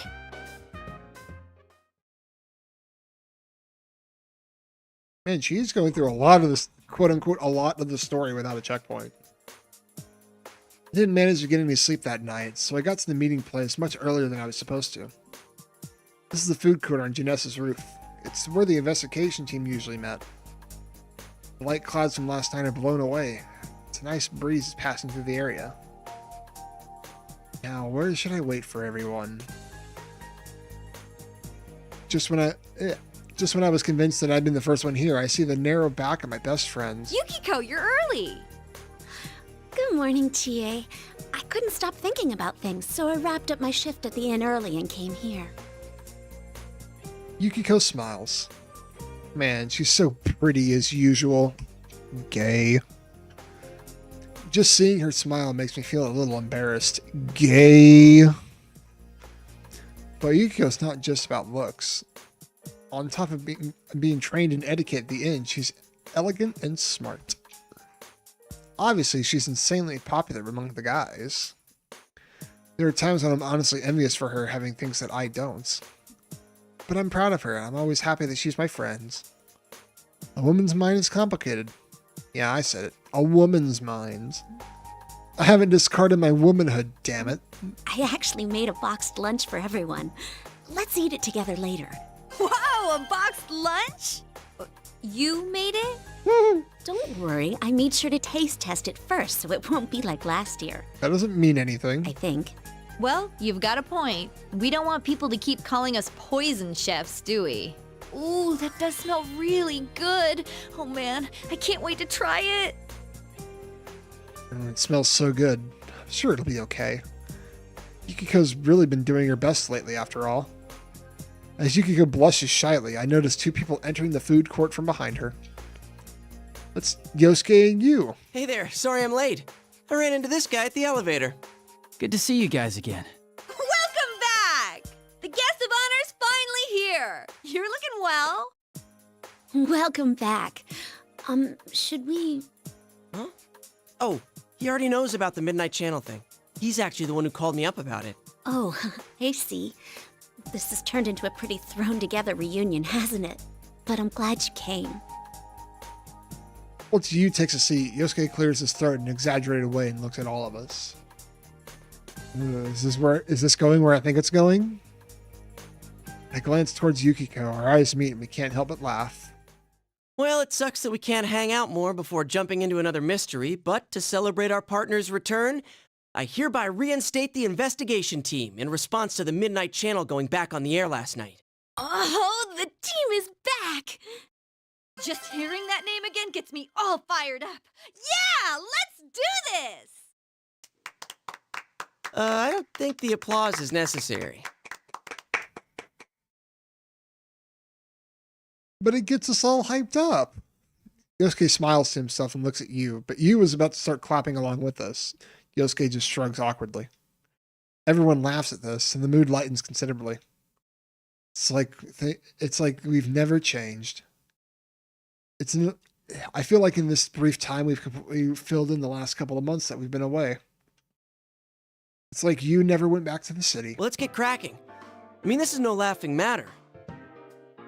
The relaxed air suddenly tightens with Yosuke's words. With the Midnight Channel airing, we all understand what that means. No one's heard from Teddy, Kanji, or Rise. Just those three, right? Yeah. Oh, I got a hold of Naoto-kun, but I didn't tell her about this stuff. She told me she couldn't make it today because of her job, so I didn't want to worry her. She seemed pretty bummed that she couldn't be here too. Naoto seriously seemed busy when I talked to her. It would have been reassuring if we had Naoto here, since she's such an amazing detective that even the police ask for her assistance. She has to be doing something really important right now. One thing's been bothering me. The picture on the TV was very clear last night. I think about what came on last night. Yeah, the picture was really clear. There was no static or digital fuzz or anything. I could easily tell who was in it. But isn't that odd? Everyone else has the same doubts as I do. Yu speaks up and asks about the reason behind it. Yeah. Going by the pattern from last year, it wouldn't be that clear until after the victim entered the TV. Hey, isn't this the first time a big group of people was shown together? Plus, we're still here. Why us anyway? And what's up with those insulting descriptions? I'll look over to Yukiko after that. She's angry. She still has a beautiful smile on, but I can tell that she's seriously mad. Hey, don't get mad at me. Your nickname wasn't that bad.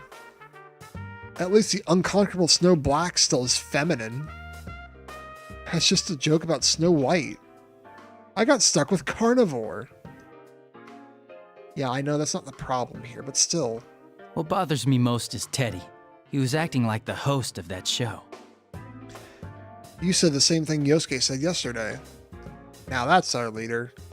Even though he's been slapped with some insane label like Sister Complex Kingpin, he's as calm as ever. Yeah, and we can't find him. This smells fishy. Then again, I doubt he would play a prank like this for no reason. I guess we'll just have to go inside the TV and find out what's going on. Won't we be stuck in there without Teddy to give us an exit? Uh-huh, not so. I've had Teddy keep the exit TV out on that side. Look at you, all prepared. I mean, think about it. What if we were half asleep and fell into a TV when Teddy wasn't over there? Isn't that a scary thought? Like anyone would be that clumsy.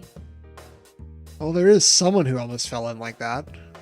I suddenly remember back to when we simply brushed off his claims that we can go into a TV.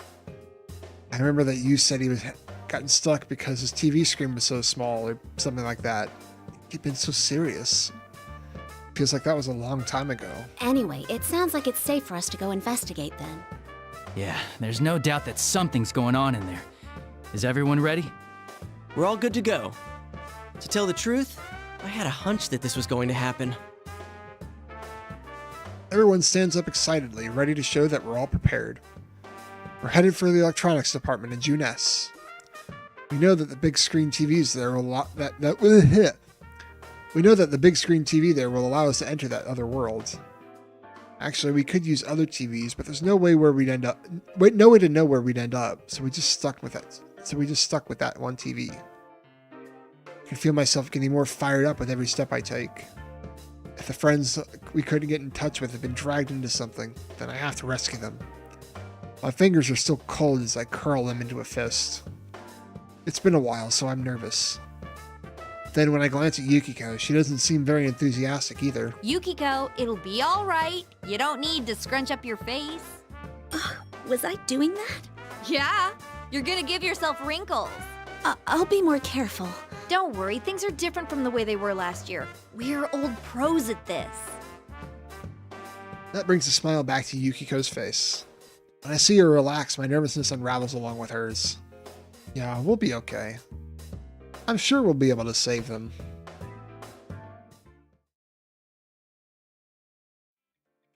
Yeah, we've seen this too. It's the same one. Oh, she finally gets a bookmark, huh? That was just her scene 1? Did she not have, like, any scenes?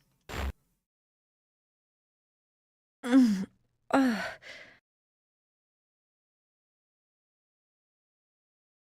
I wake up, I notice that I'm lying on the ground. Quickly get up and make sure that I'm alright. Okay, I don't hurt anywhere. It's been a while since I had to enter a TV, but there was something different about this time. There isn't that usual sensation of falling forever. Cautiously check my surroundings. And I'm awestruck. Is this our school? It's the gate to Yasogami High School. I should know it. I go there almost every day. Hey, didn't the TV world turn into some beautiful place when we finished the case? Did it change back? Hey, what do you guys... I turned around expecting to see my friends nearby. But lo and behold, nobody's there. Where'd they go? Hey! Is anyone there? I call out, but there's no answer. There isn't even an echo. The voice just disappears as if the sound is being sucked away. Usually we would come out together when we went through like the same TV. You, Yosuke, Yukiko, where'd they all go? I actually look around, but there's no one there. Where is this? I know I'm in the TV world, so why does it look like Yasogami High School? There's these weird decorations all over the place. It's like the week before the Culture Festival, but different. Huh? That reminds me, what was on the Midnight Channel? Not the people, but... What was it? The P1 Grand Prix? Just as I say that, smoke suddenly gushes from the sides of the big monitor set up near the school gate. Whoa! Hey! What is this? A big monitor that we had no idea of knowing was there because no one mentioned it until now. Ladies and gentlemen, it's time to get our program started. Is that Rise-chan? A loud cheer accompanies her voice. Where's that coming from? There shouldn't be any people here. I look around wildly, but Rise continues on the screen. There's no need for manners or courtesy or anything today, so let it all hang out. Tell us how you really feel. Oh, I'm feeling like a total barnacle head. I, Reset, will be your commentator. But first, the General would like to say a few words. Commentator? General? It seems the time has come. I'm proud to announce the opening of our very own P1 Grand Prix! Wait, the General is Teddy? Now Teddy's on the monitor, and he's dressed all weird. We came here because we were worried that something had happened to him, and now the stupid bear's up to shenanigans? Hey you! What are you doing? What's all this about? Welcome, Chie-chan! You must now strive to become the champion among all fighters! Champion among all fighters? You don't mean we're gonna fight each other like it said on the Midnight Channel, do you? You're quick to understand. I bet you're already aching to get started, huh? Hey, enough with this sick joke. Everyone's worried about you, you know. I wouldn't know about that. Bring out the first challenger! On cue, the smoke gushes out from the monitor again. Someone's stepping out of it. It's you. So I'm not alone in here. I rushed over to him with relief. Oh, thank goodness you're okay.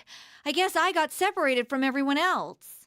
Anyway, listen, I found Teddy, but he's not making any sense at all. He's telling us to fight against each other. Not making any sense? He laughs slightly at my words and suddenly draws his weapon. What's wrong?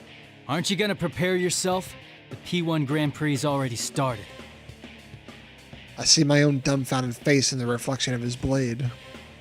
It's all so sudden. I can't understand what's happening. Prepare myself? Does that mean we're going to fight? Am I going to fight you? Hey, what's gotten into you? Seriously, I can't fight you. Why? Why? You're naturally violent, though. It's why you want to become a police officer. So you can be violent on the job. The serving and protecting thing is just a cover. Ooh. What are you saying? His words are even more of a shock. Is this really you? I look at him over and over again, from the top of his head to the tips of his toes. But that's him. It's their leader. I'd know him anywhere. I can't say anything in response to him. He sneers coldly at me. You just want to act strong, no? So you don't have to face yourself. The real you is weak. You can't protect anyone. You're so pitiful, it's a struggle to protect yourself. You're so pitiful. Everything I'd worked up to over the last year comes rushing back to me. Before, I'd wanted to be strong to protect people who were close to me, but at the same time I was using that strength as a crutch. I was depending on the power to keep people from seeing my inner weakness. It was a painful truth about myself. I learned it over the course of that case. I wanted to turn away from it. But I'm different now. It's not who I am anymore. I thought that you would understand that better than anyone else. So why is he saying that? Did you always think that about me? Even though you were with me when I faced my shadow? Or did he change when we went back to the city? Did he forget about us? That year we spent together not mattered to him anymore? I don't get it. It makes no sense at all. Looks like things are heating up. Well then, let's get this show started. You heard her. Face me, or die. Jesus Christ, you! Yu slowly raises his hands. I know what he's about to do. I fought by his side for so long. That movement, it's a persona summoning. You're serious. I brace for a fight and concentrate my senses for the first time in a while. I call out to my inner self. If Yu is serious, then I have to give this my all too. Come, Tomoe, my persona. If you've forgotten, then I'll make you remember. Here goes! Yippee! Another bookmark. Another fight and another bookmark.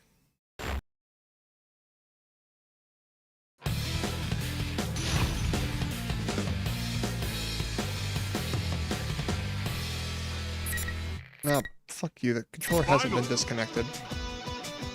Easy not.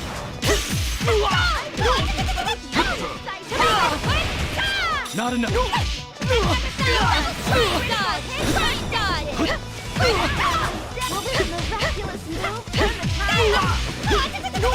Can you take it?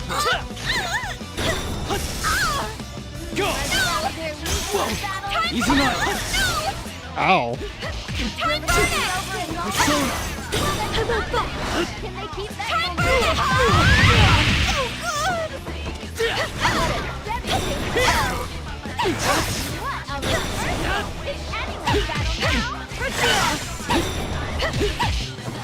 Over here.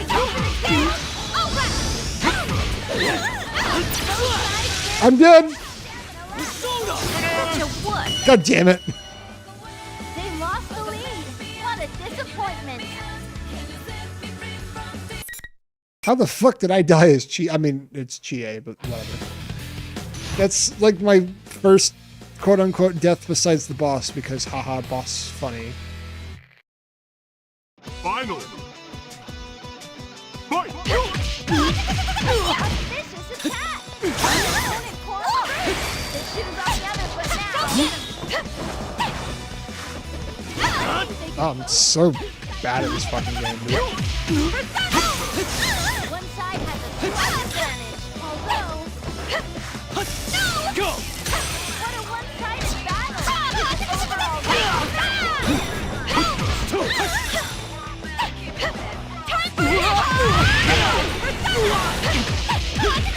looks like now you're on a roll! Go! You're done now! Easy now! Over here!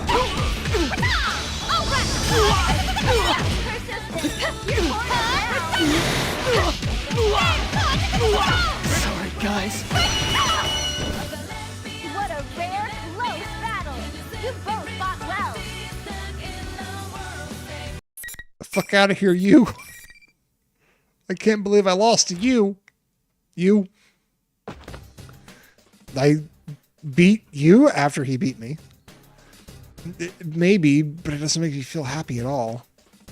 I'm trying my best to fight back the tears that well up in my eyes. It's when I notice that there are other students gathered around us. Now, I take a better look. These aren't students. They aren't even human. Whatever they are, they're only shaped like people.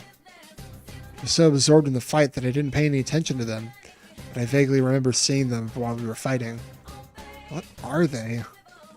They look like people's silhouettes. Could they be shadows? Still, they're not attacking me. Is this some strange, or this stage, is this some stage effect Teddy's doing? I tried to think about this, but in the end I turned to you, who's down on his knees.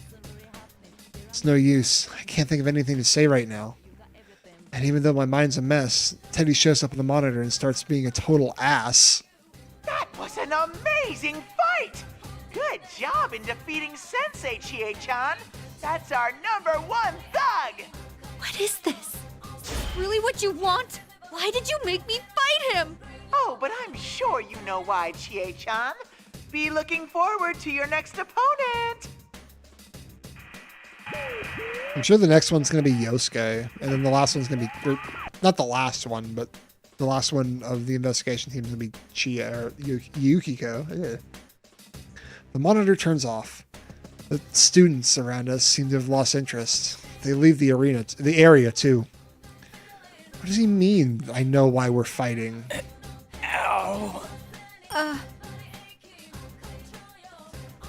I almost rushed over to help him stand up, but my feet stopped. I still don't know how to deal with what he said earlier. But I need to talk to him. Yeah. My mind's still all jumbled, but I have to say something. I'm sorry about earlier. I didn't hold back at all. It must have hurt. But come on. Weren't you being a little too hard on me? Yeah, same to you. Although, I kinda get why you'd say that. Huh? You sounds like he's pouting as he scratches his head. Huh? Wait a second. Shouldn't I be the one pouting right now? Let's sort this out. There's too much going on that we don't understand. Oh, right. He sounds calm like usual, which helps me cool down a bit. Yeah, this is the usual you. But then why was he talking like that before? I still don't know how to deal with that, but he's right. We need to sort out what's going on here. First, the TV world reflects people's hearts, right? This time, it's turned into Yasugami High. If the same rules as last year apply, then someone related to Yasugami High may have entered here. Then... where does that get us? I don't know, but we're forced to participate in this Grand Prix and fight one another. That host really was Teddy, and Rise-chan's announcing seemed like she was trying to rile us up too. But there's no way it can be them. You sounds determined. Hearing him talk with such conviction makes me feel relieved for some reason. Yeah, he's right. Neither Teddy nor Rise would do this to us. Rise would too. She's a friend who would do everything she could for us. It's impossible that they'd want to make us fight our friends like Have you this. seen Yosuke and the others? No, not yet. We all entered the TV together, too. I see. Let's meet up with the others first. We'll deal with this new mystery after that. Right. Yu's amazing as ever. It's not just that he's always calm and smart, but he helps others figure out what's most important. He and I start walking to the school together, but What's wrong? Yu suddenly clutches his face and stops for no reason. He wasn't looking beside me, but it sounded like he ran into something. Huh? There's nothing here, right? He slowly raises his hand and walks forward. His arms meet a resistance in midair. It's like there's a wall right there. But I got through okay. I wave my arm through the space where his arms have stopped. Yeah, I went right through. There's nothing here. Hiccup. When Yu sees that, he looks surprised. What does this mean? While he and I look at each other confused, the monitor comes back on. Oops, I'm so forgetful. No matter how much you try, you can't go any further, Sensei. Huh? Actually, no one who loses a match can leave. Only the winner can move on. Those are the rules. Comprende?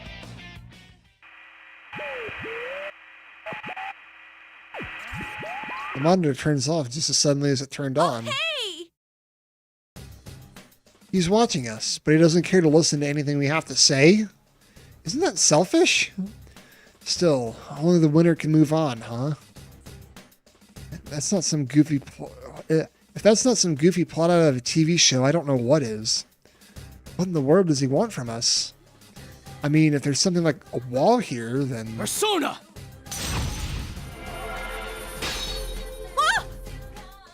Yu summons his persona and it has it slashed where he couldn't pass through. I was thinking the same thing, but damn, a little heads up would have been nice. I should summon my persona too and see if that helps. Wait, I can't touch this wall myself, though. After a number of tries, Yu exhales deeply and shrugs. It's no use. Looks like these rules can't be broken. Then... If I concentrate on attacking a single spot, I may be able to break through. But you can't wait around for that. You'll have to go on without me. It's in your hands now. Huh? You want me to just leave you here? What's wrong? Huh? Oh, so sorry.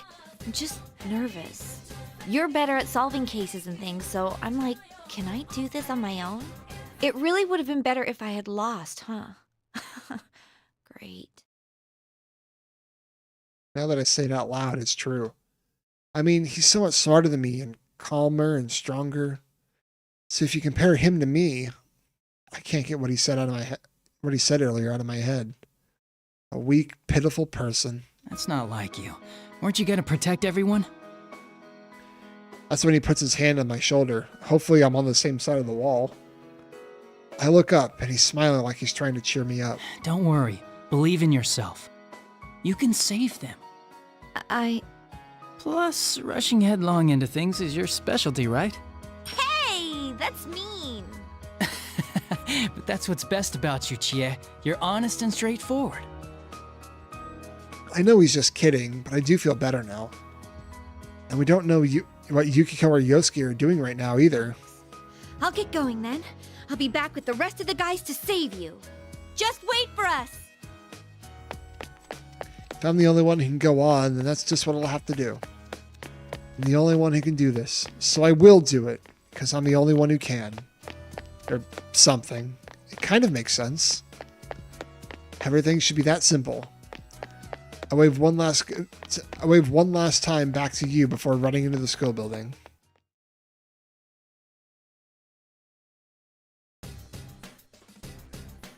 No problems getting inside the school, but where do I go now? Running around aimlessly may be dangerous. I stop and think for a moment. Let's see here. Clues I have right now are... Oh yeah, how Teddy shows up on the monitor sometimes. That means he's being filmed live somewhere, right?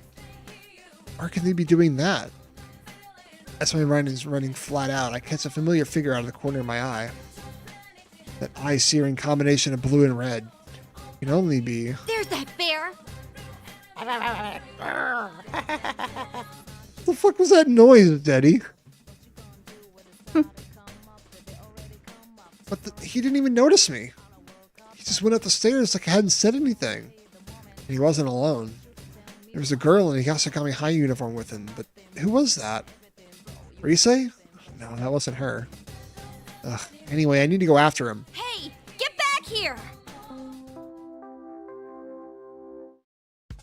Third year, class 2, Chie Satanaka.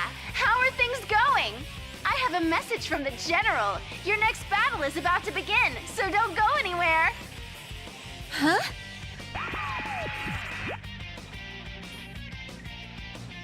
Despite my anger, I stop when I hear Rise, and the monitor on the hallway turns on.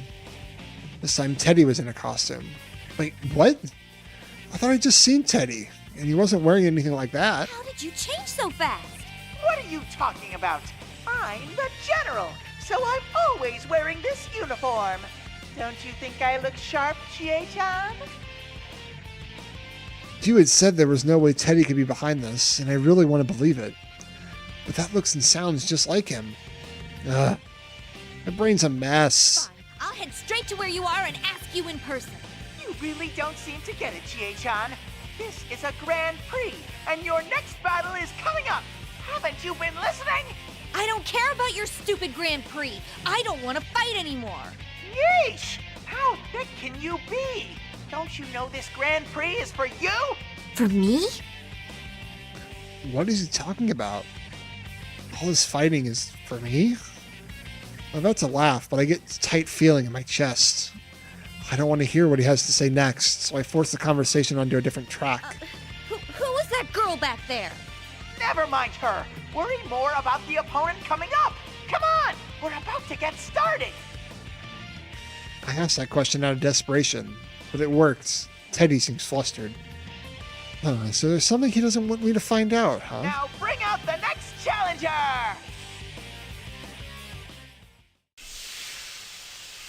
I want to ask him about that girl again, but smoke suddenly floods the area and I can't see the monitor anymore. The last time this happened, you came out of the smoke. Who's it going to be this time, then? See a shadow through the haze. Yosuke? There you are, you Venisonian. Let's do this with everything we've got. What's wrong with loving meat? Wait, that's not what I meant to say. You mean you want to fight too? Well, this is the P1 Grand Prix, you know. Since you're training to be a police officer, let me see some of your skills. Yosuke smirks and makes a sarcastic salute. His expression is so cold, filled with malice. It's making fun of me. It's happening again. Can't help but be at a loss. Maybe this is Shadow or something? I mean, I don't want to think about Yosuke himself can make a face at it. I don't want to think that Yosuke himself can make a face at me. But isn't it odd that a Shadow would want me to attack somebody other than the person it's trying to be? Then maybe this is the real Yosuke? Hey, let's not do this. Huh? You're not gonna show me your kung fu? Well, I guess it is pretty useless. It's not useless. I train myself so I can protect people. When I shout back, he just gets even more obnoxious. Protect my ass. You're just a brat who wants to be a hero. You say you want to become a police officer, but come on. I bet you're not even studying. Just stay home and play pretend. That way you won't get yourself hurt. Cowardly Chie-chan can't face reality after all. That's not... I can't finish that sentence. I can't say that he's not right. Yosuke's saying the same thing you said earlier. The weakness in me that I thought I'd overcome last year begins to throb painfully.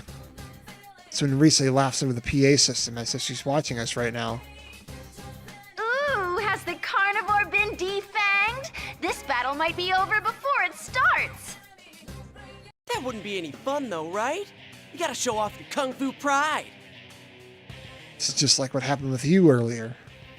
That's right, the air around him changed after I fought him. I'm sure it'll be the same this time too. Actually, that's all I can hope for. Tap the ground with my toes. Yeah, I'm still fast and light. Heart is heavy, but I can't let that stop me now. Fine. Come get me. I'll beat some sense into you.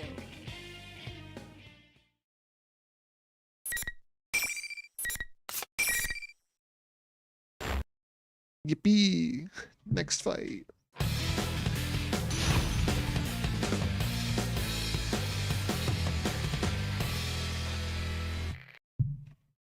Finals. Fight! I think they could both use it as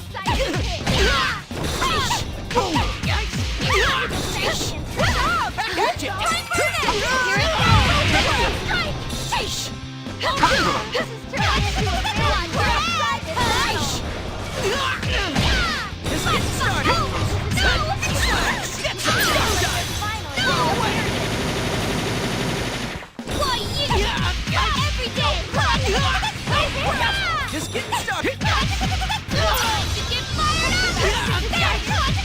Not bad. Your beefy muscles are insane. How unfortunate. Better luck next time. I didn't notice they were taking off their shoes earlier.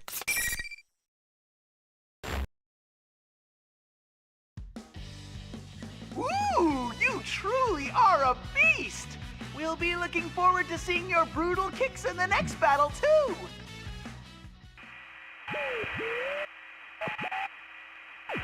The monitor turns off before I can say anything. But before I deal with that bear, I need to deal with Yosuke right here. I mean, I can't just let him insult me. So, how'd you like the taste of my kung fu? Ow, shut up. You just had to keep going on and on about how I've got no convictions and stuff, didn't you? Sure, sometimes studying's a pain, but I still do it. It's not about wanting to be a hero. I'm serious about this. And why'd you have to bring up stuff about Saki-senpai? That's driving the knife in too far. What are you saying, Yosuke? When were we talking about your convictions? Dude, what are you saying? Why did you start this hero talk all of a sudden? Uh-huh. Both look at each other and cock our heads, confused. This happened last time, too. After you and I fought, we were confused about what had happened right before the fight. What he said afterwards didn't make any sense either. It's like we were having completely different conversations before the fight. I feel like something's been casting a spell on me. My anger drains away when I have that realization. Yosuke just shrugs it off and suggests that we talk about sharing what we found out about this place. But Yosuke just acts surprised. I wasn't expecting him to be this clueless. Huh? This isn't Yasugami High? Really? You thought this was the real Yasugami High? Hello? We jumped into the TV together? How could you forget that? I knew he was acting weird from the beginning, but to completely forget that you jumped into a TV. Seriously, what's gotten into him? As I stare at him in disbelief, Yosuke scratches his head. Oh, I see. My brain's been kind of scrambled. First I get thrown into this Grand Prix thing, and then you keep rubbing salt into my old wounds. Oh, come on. You did the same thing to me. Wait, what's going on? You sound normal now, but before the fight... The same thing happened a little while ago. Yukon started saying weird things, we fought, and then things were back to normal once it was over. Could this be another one of those rules in this world? Maybe that's it. I snap my fingers when the idea hits me. It's a rule that we have to fight each other. Another rule is that only the winner can move on. And then maybe there's another rule another rule about how the situation changes to force us to fight. But who would make rules like that? Well, who makes the decisions around here? Teddy, who's calling himself the General? Rise, the announcer? There's no way either of them would want us to go through this. Could there be some bad guy out there making us crazy? A certain face comes to mind. That girl who was with Teddy in the stairway. When I asked him about her, she seemed to avoid the topic. This smells fishy. Oh, yeah. Hey, Yosuke. Tell Yosuke about the girl I saw. It appears that he knows who I'm talking about, too. I met that girl, too. Our ponytailed student council president, right? Student council president? Oh, we must be talking about different people. Our president is a guy. Seriously? Dude, the elections were just last week. You can't even remember their gender? Oh, I slept right through all that.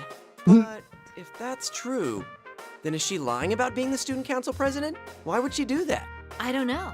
But I'm positive she's not the real president. And isn't it suspicious that she's inside the TV?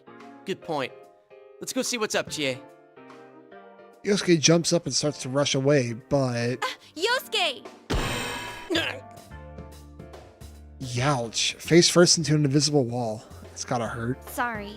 I forgot to tell you, but it seems like only the winner gets to go on.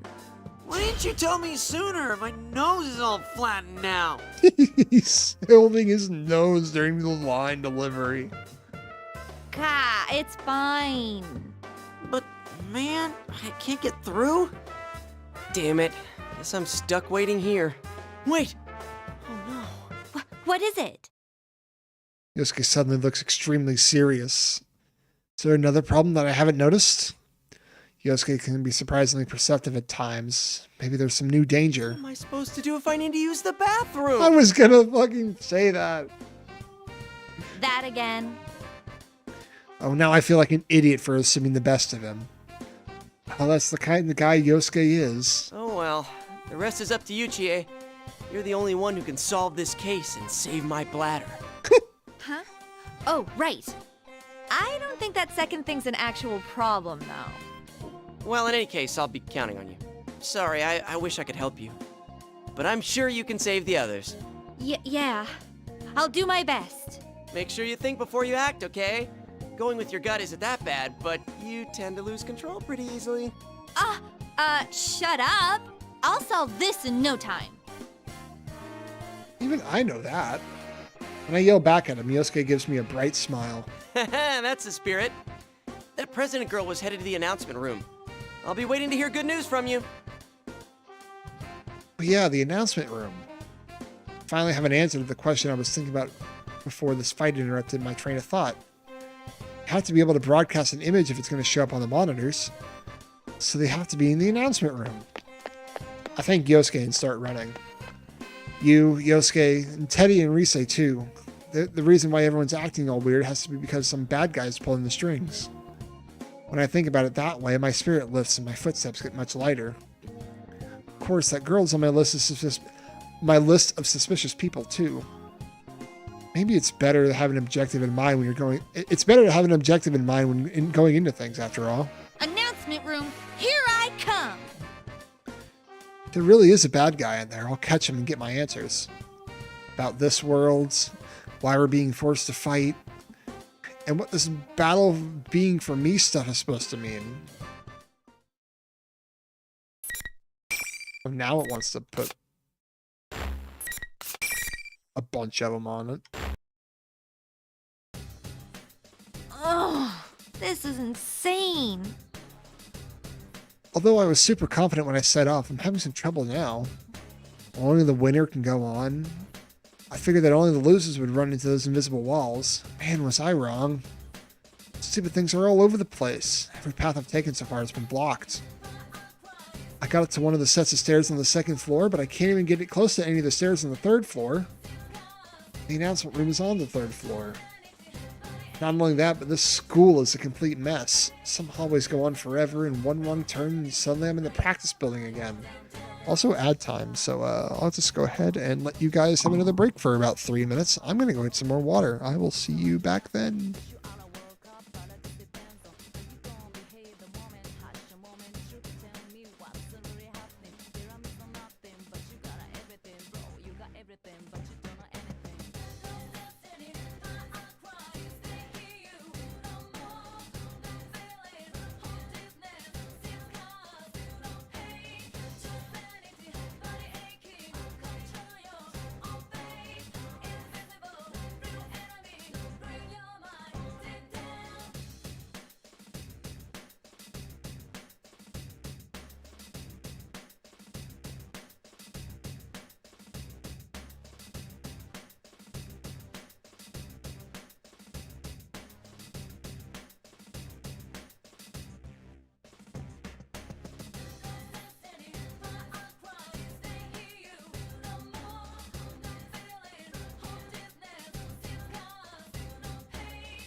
Welcome back, party people. Anyway, not only that, but this school is a complete mess. Some hallways go on forever, and one wrong turn, and suddenly I'm in the practice building again. Actually, is the announcement room even on the 3rd floor in this place? Ow! Sheesh! Another wall? Changed directions and mumbled to myself. Could there be some kind of fixed route through? Could be a way into the main strongholds. Just as I'm thinking that, Who was that? I saw something red as I passed a hallway. It was a person. I hurry back and look again. For a second, I thought it might be Yukiko. That wasn't her height. Pretty sure that was a man. The way that red cloth is billowing. Is that a cape? Really? A cape. I must be seeing things. Nobody really walk around outside dressed like some cheesy superhero, right? Wait, this isn't outside. We're in the TV world. Maybe that was a shadow? He's human, and that means there was another mysterious person walking around, along with that fake student council president. What's going on? Gotta check this out. I cautiously head back to where I saw that red thing a moment ago. I peek around the corner and see... It is a person. Oh man, and that is a cape. He's actually wearing a cape. Seriously? And a red cape even? So, wait, who is he? To be honest, he's way too suspicious. As I'm debating whether or not to call out to him or not, the guy takes a fighting stance and strikes out at nothing. That was insane. Is he punching the invisible walls? Looks like some crazy strong punch, but even that didn't do anything to the wall. The guy in the cape stops and thinks to himself for a while, then looks around while muttering to himself. I knew it. Whoever set this up only thought about blocking people's paths. Anywhere there already was a real wall got overlooked. Hey, he opened a window. I didn't know they opened. And I'll just go another way. The cape guy suddenly jumps out the window. Wait! How'd you... I mean, you can do that? I hurry over to the window the guy just leaped out of. I look around to see where he must have landed, but he's nowhere to be seen. Actually, I can't see the ground from here. Is there even anything to land on down there? I wonder if he's okay.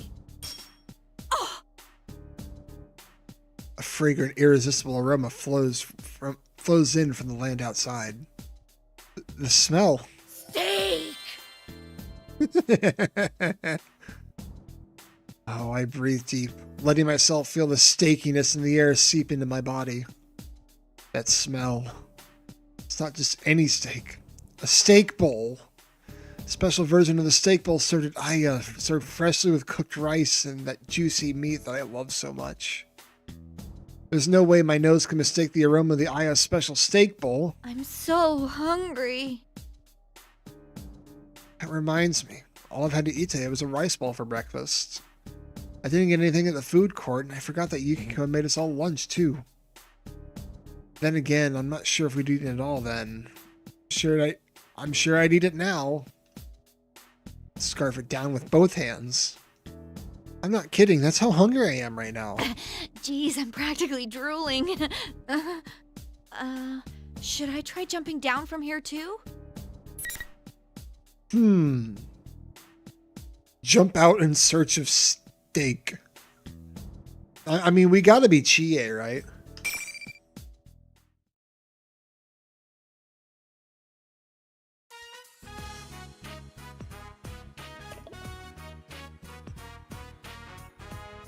I need that sip of water.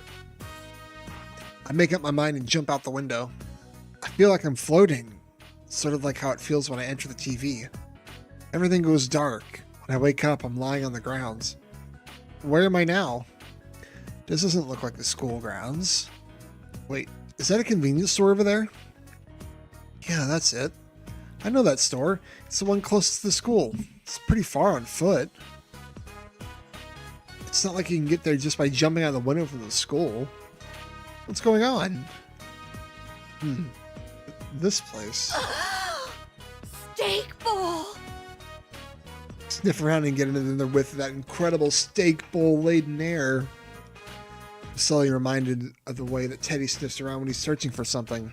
But it works. I can follow the invisible trail of beefy goodness. It leads me to the brawny back of the guy in the red cape. Don't tell me. Is he a rival meat lover?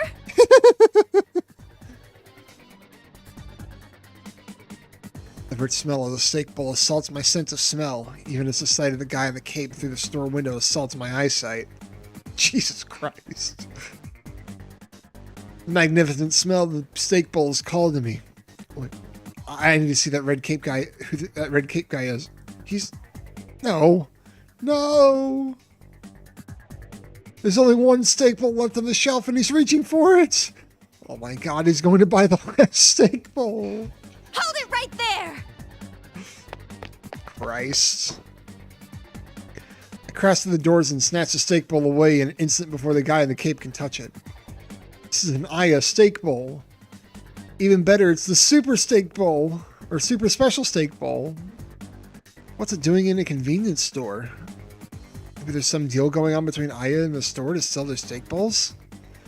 Oh man, Mr. Aya's just... That's just good business. Makes so much black ink from this move. Wait, that's mine. I saw it first. Possession is 9/10 of the law. The guy with the cape glares at me with murder in his eyes, but I'm not backing off. I mean, this is steak on the line here. If you hadn't yelled like that, I would have gotten it before you. Well, there's no way to know that for sure. In any case, this super special steak bowl from Aya is mine. Huh. Now I know I really can't let you have it. That's from Umiyushi. It's their ultra super beef bowl. If you can't even tell the dishes apart, you have no right to steal my meat. What? Excuse me? This is from Aya. How would I mistake it from somewhere else? So, you think you know your meats, do you? The guy smirks at that. A smirk.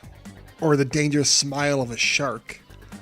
I almost flinch from the aura of danger that this guy is giving off. This guy knows nothing about meat. This must have had to be all show. I glare back at him without giving in. The guy eventually makes a decision. All right, let's take this outside. We'll see who's more worthy of that bowl. Christ. Wow. This is the first time in real life I've been told to take something outside. All right, let's do this.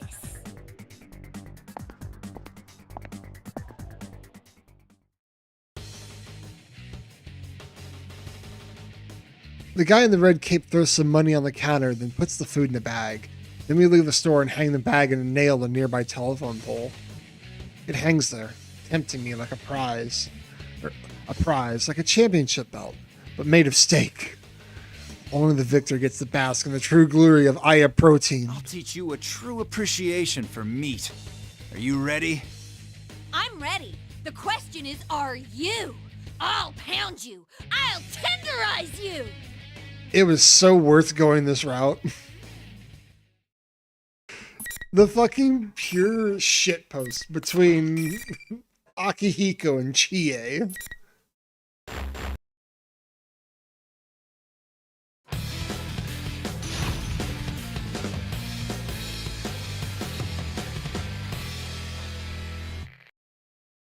Final. Fight!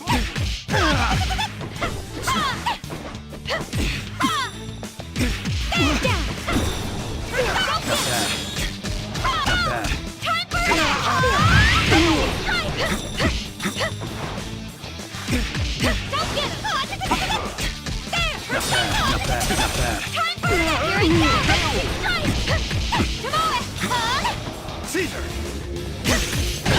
I'm not giving up.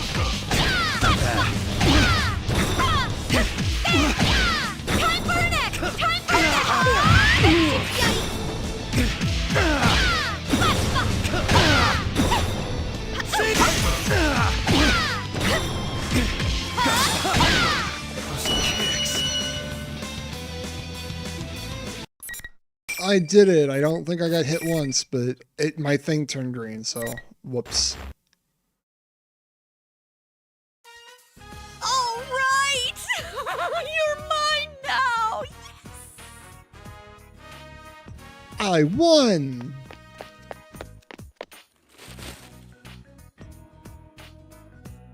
I rushed over to grab the bag. No, the championship belt hanging from the telephone pole. It's mine, all mine. By that luscious meat. Under that, the blindingly white rice covered in delicious juice. Oh man, that wonderful smell. Oh, I'm in heaven. Well, chow time! I sense someone staring at me. I turn around. The red-caped guy is on his knees, glaring at me with the fury of 1,000 million suns. Wow. It's actually hard to eat with all this hate being aimed in my direction. And I can hear his stomach too. It's rumbling like a wild animal. So he's hungry, just like me. Is that what that face is? Share the steak bowl or deny him? Nah, well, I mean, he's the muscle-bound protein moron. You gotta give him some steak too. I'll give you some too, if you stop glaring at me like that. I hold the bowl out to him. I can't keep my hands from shaking in regret as I offer the precious gift of my meat to this total stranger. I don't want to do this. I really don't want to, but I can understand the pain that comes from being so close to steak only to have it cruelly snatched away. We even fought over it. I understand the depths of his love of beef. Even then, the bowl shakes him as I hand it out to him. The red-caped guy swallows hard and reaches out. But he suddenly snatches his hand back at the last moment and suddenly stands up. Don't make fun of me. I'm not taking your pity.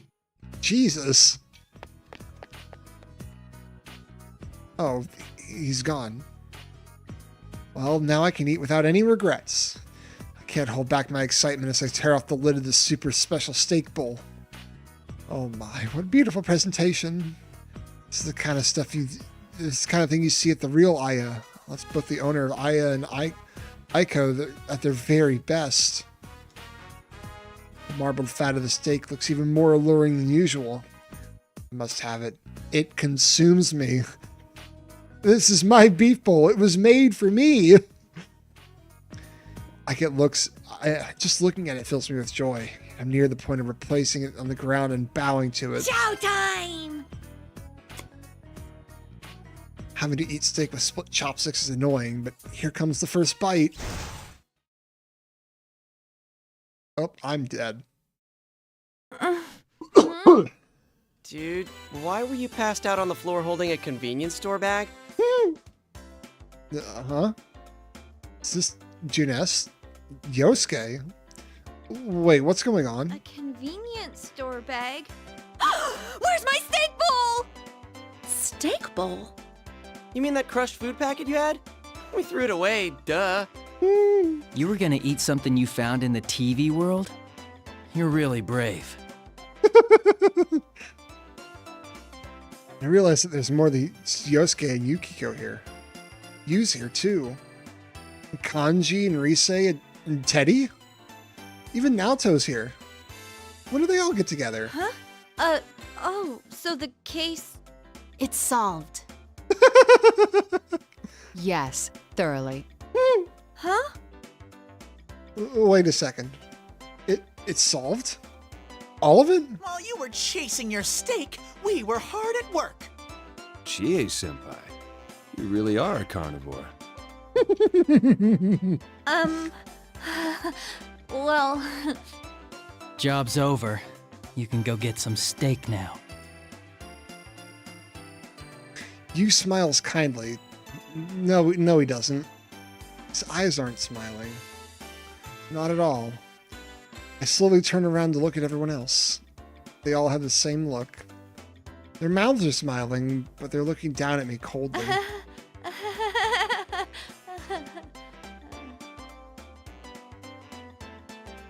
I look up at the sky to escape their glaring and laugh painfully to myself. Ah, so hungry. Steak. And... That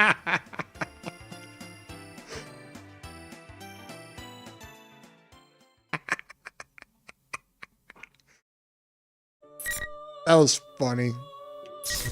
That was funny. All right, well, we're gonna go back to it. We're gonna fucking fast forward through everything here. Oh, yeah, quick skip. There we go.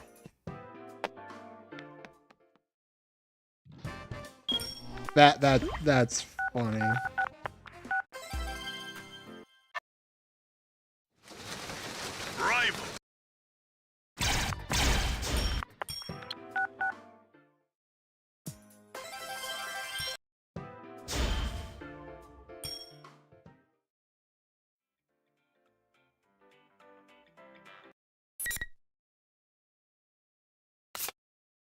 No.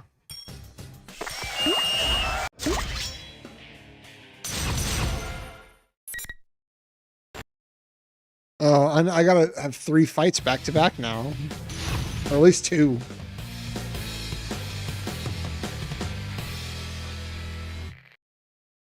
Finals.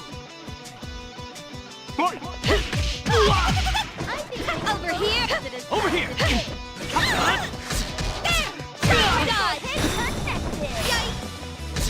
I'm not done! Time for an egg! Turn this into a victory! Watch your head! Time for an egg! They're completely on the offensive! Over here! Don't get me, Tomoe! Maybe stand up! Making it! This won't be enough! Watch your head! Time for an egg!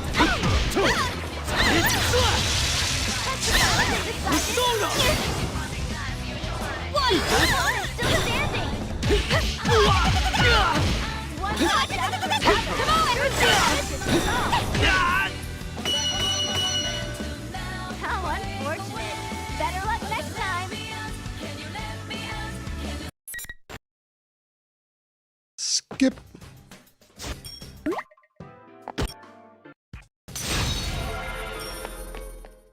At least we can skip. That's a very good thing.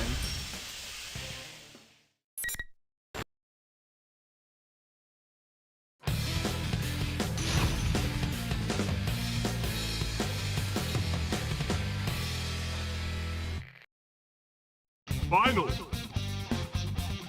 Fight!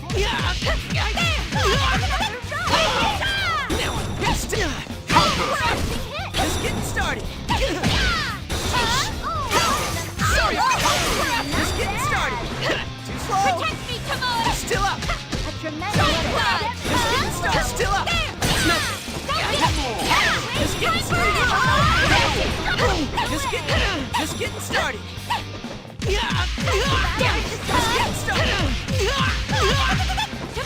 Kidding me?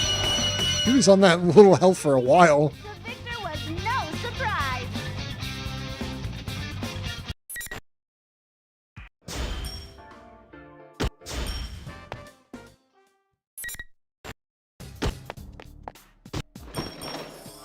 Alright. We're gonna keep looking. Chie, I need to focus on teddy cuts over steak cuts right now.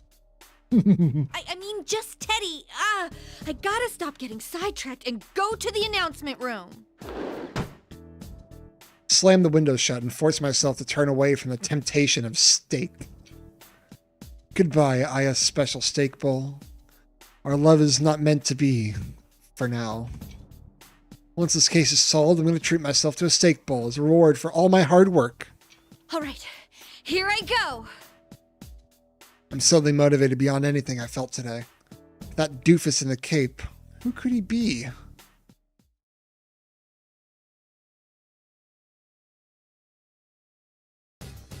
The announcement room should be up on the 3rd floor of the classroom building, but I somehow ended up on the 1st floor of the practice building by the music room.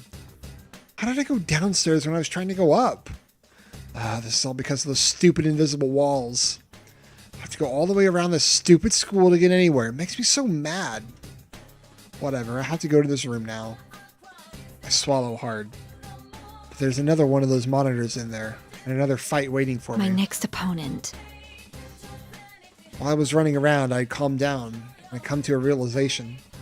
I'd been forced to fight you and Yosuke. I came into the TV world with one more person. Ugh, no use worrying about it. I know that she'll be under the enemy's control when we see each other. If we don't fight, I'll never be able to look you and Yosuke in the face again. He trusted me with solving this case.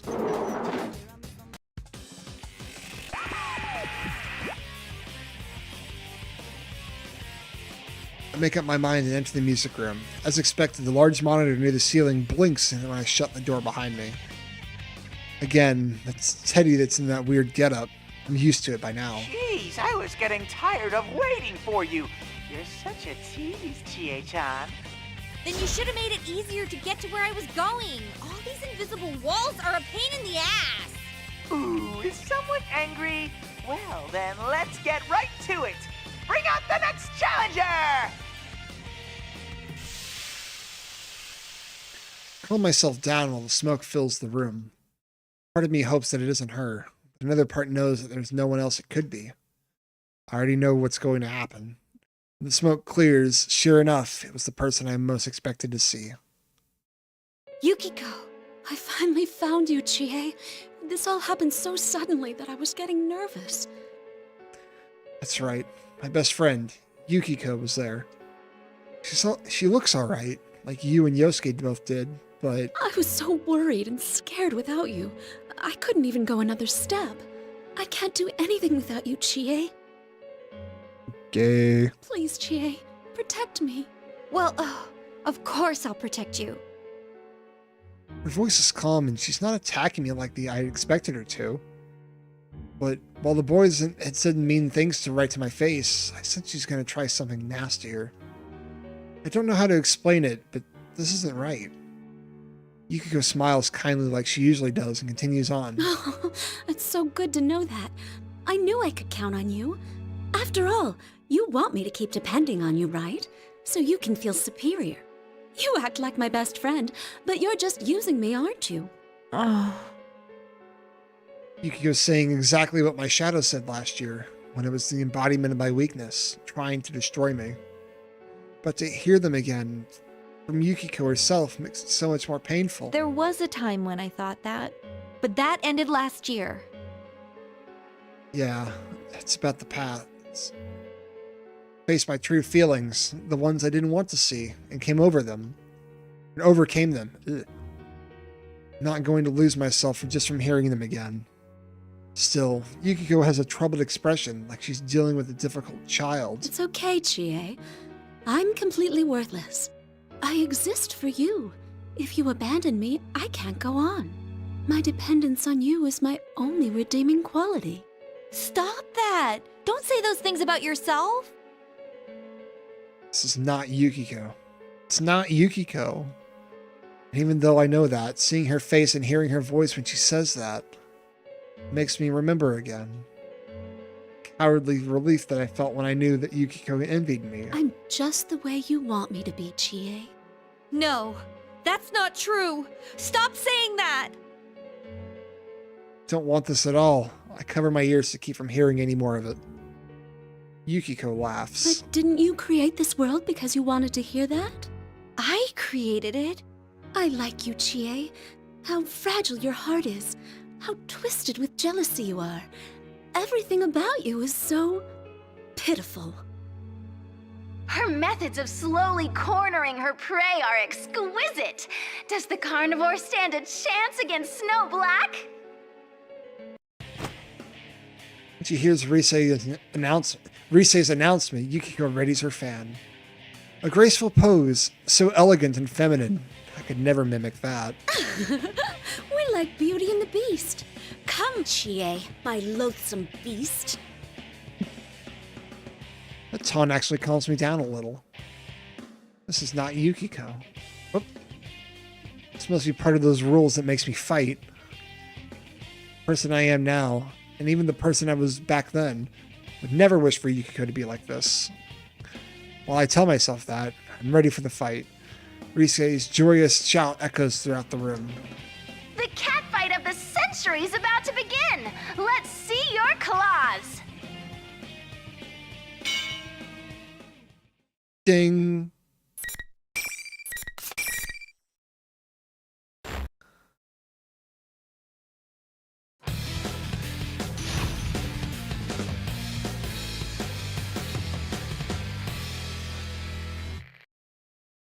Final.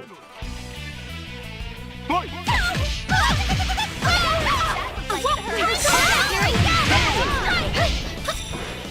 Stay away! That one again! Oh, they seem to be getting a bit tired.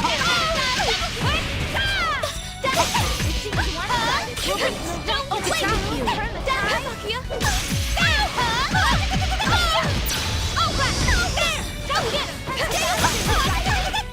Stay away!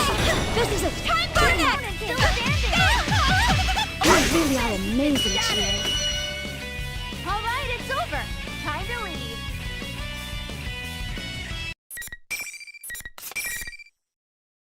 Assuming that Chie also has 12 scenes, I'm assuming Yosuke's, or assuming it has the same amount of scenes as Yosuke's, it'll be 12, so we're pretty close to the end anyway. That was such a beautiful fight! Very satisfying to watch, Chie-chan. Keep striving to become the strongest.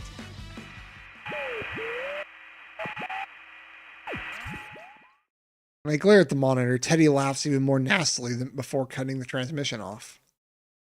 There's a mountain of things I want to say, but right now I need to focus on Yukiko. I fought against her. No matter what the reasons were, I fought my best friends. Yukiko, are you okay? I'm sorry I couldn't go easy on you.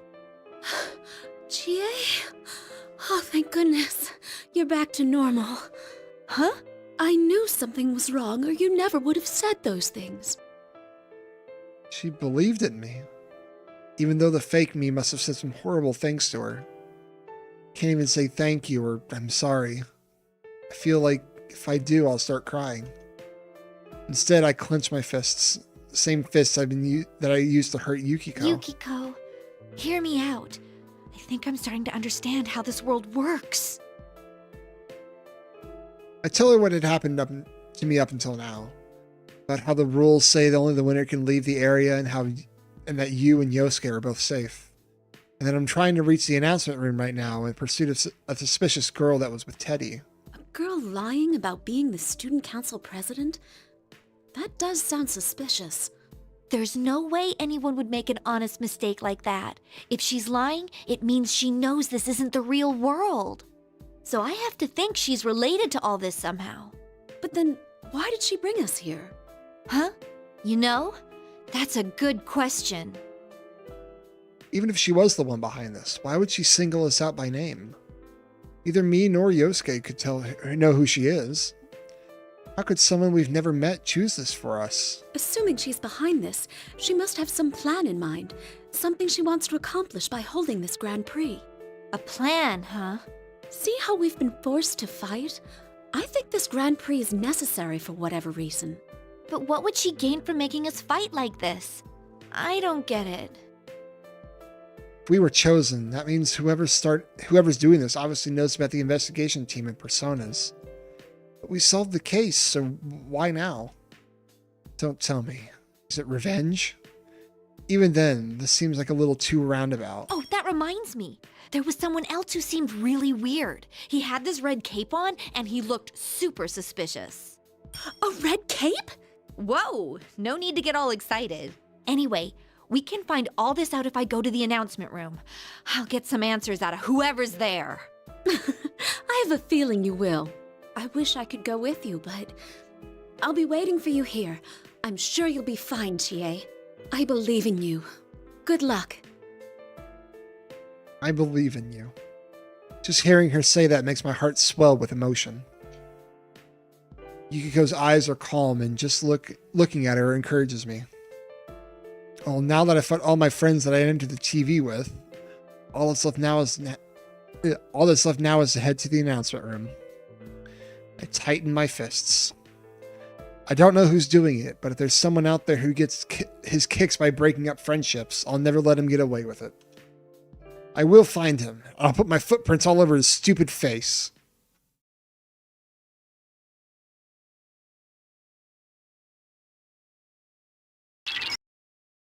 Senpai! Chie-senpai, can you hear me? Senpai! Rise-chan? Is this the real one? This isn't over the PA system. His voice is echoing directly in my mind. There's only one thing that this could be. It's Rise's persona. I'm so glad. Ever since this weird fake Teddy kidnapped me, I've been all alone. The others are fighting each other too. I could tell from her voice that Rise is courageously wiping away tears. It really is the real Rise. She wasn't really trying to insult us after all. I feel so much relief that I almost tear up too. He was watching me this entire time, so I couldn't use my persona. Good thing I got in touch with you. Are you okay, Chie-senpai? You're not hurt, are you? I'm fine, but what did you mean by being watched? Are you okay? Rise tells me about what had happened to her up until now. It turns out that once the first half of the Golden Week was over, she came back to Inaba from the city. Something bumped into her and she fell into a TV. When she woke up, she was trapped in a room when she was being kept in. Teddy was watching her the entire time to make sure she didn't use her persona. No matter how many times she asked Teddy why he did it, he would ignore her questions and laugh. But Teddy suddenly left the room to look for something, and Rise finally had the chance to get in contact with someone. I guess Rise's voice over the PA system was actually Teddy using her voice too. Why Teddy suddenly left her alone is a mystery, but it's good to know that I can rely on her persona. Rise has a special persona that can communicate with others, find people, and even figure out the strengths and weaknesses of the enemies we fight. She can look into everything we can't figure out. Oh, is that why she was being held hostage? Huh, I guess kidnapping her was a pretty smart move on their enemy's part then. I should ask her as much as I can while I still have communication with... I should ask her as much as I can while I can still communicate with her like this. Can you tell where Teddy is? Yeah, are you going to go after him? There was this girl I didn't recognize with him. She might be the cause of all this. All right, let me take a look. I wonder how much time this will take. I was about to comment on that, but the results came back in seconds. There he is. But I sense something odd next to him. What is that? It's not a shadow, but it doesn't seem human either. Are you talking about that fake president? That's gotta mean she's the culprit! All this stuff with invisible walls and making us go nuts while talking to each other? There's no way a normal person could do this. I mean, of course that's the case. And if they're in this world, then that, at the very least, they're a persona user. It looks like she may be the culprit. But after thinking that so far, I suddenly remember something else. There was one other odd person besides that girl. Hey, Rise-chan, is there someone else besides us in this school? I saw a dude in a weird red cape. He up and jumped out of the window. Who does that? Well, apart from our usual group, I only sense shadows here. But be careful. Some of them are pretty big. Are there some little ones too? Oh, Those silhouettes of students were kind of like shadows. Well, I'm not worried about the small fry. Wait, does that mean Red Cape Man is a shadow? But whose shadow would he be? Red. Could it be Yukiko's then? No. That was definitely a guy. I mean, he did look and act pretty weird, but it didn't seem like a shadow. I'm gonna deal with Teddy first. Rise-chan, can I ask you to point the way to him? Sure thing. I follow Rise's navigation and begin running. It seems that she can see where the invisible walls are. Thanks to her, I was able to find the room I needed without running into any more of them. Good work, Rise. Is this it? Well then, here I go! Rise-chan, try to get in touch with the others. They're probably worried since they don't know what's going on. Okay, will do. Good luck in there, Chie-senpai. Thanks! I give her a quick salute, even though she isn't really here with me. But I hear her giggle. I guess she can see me anyway.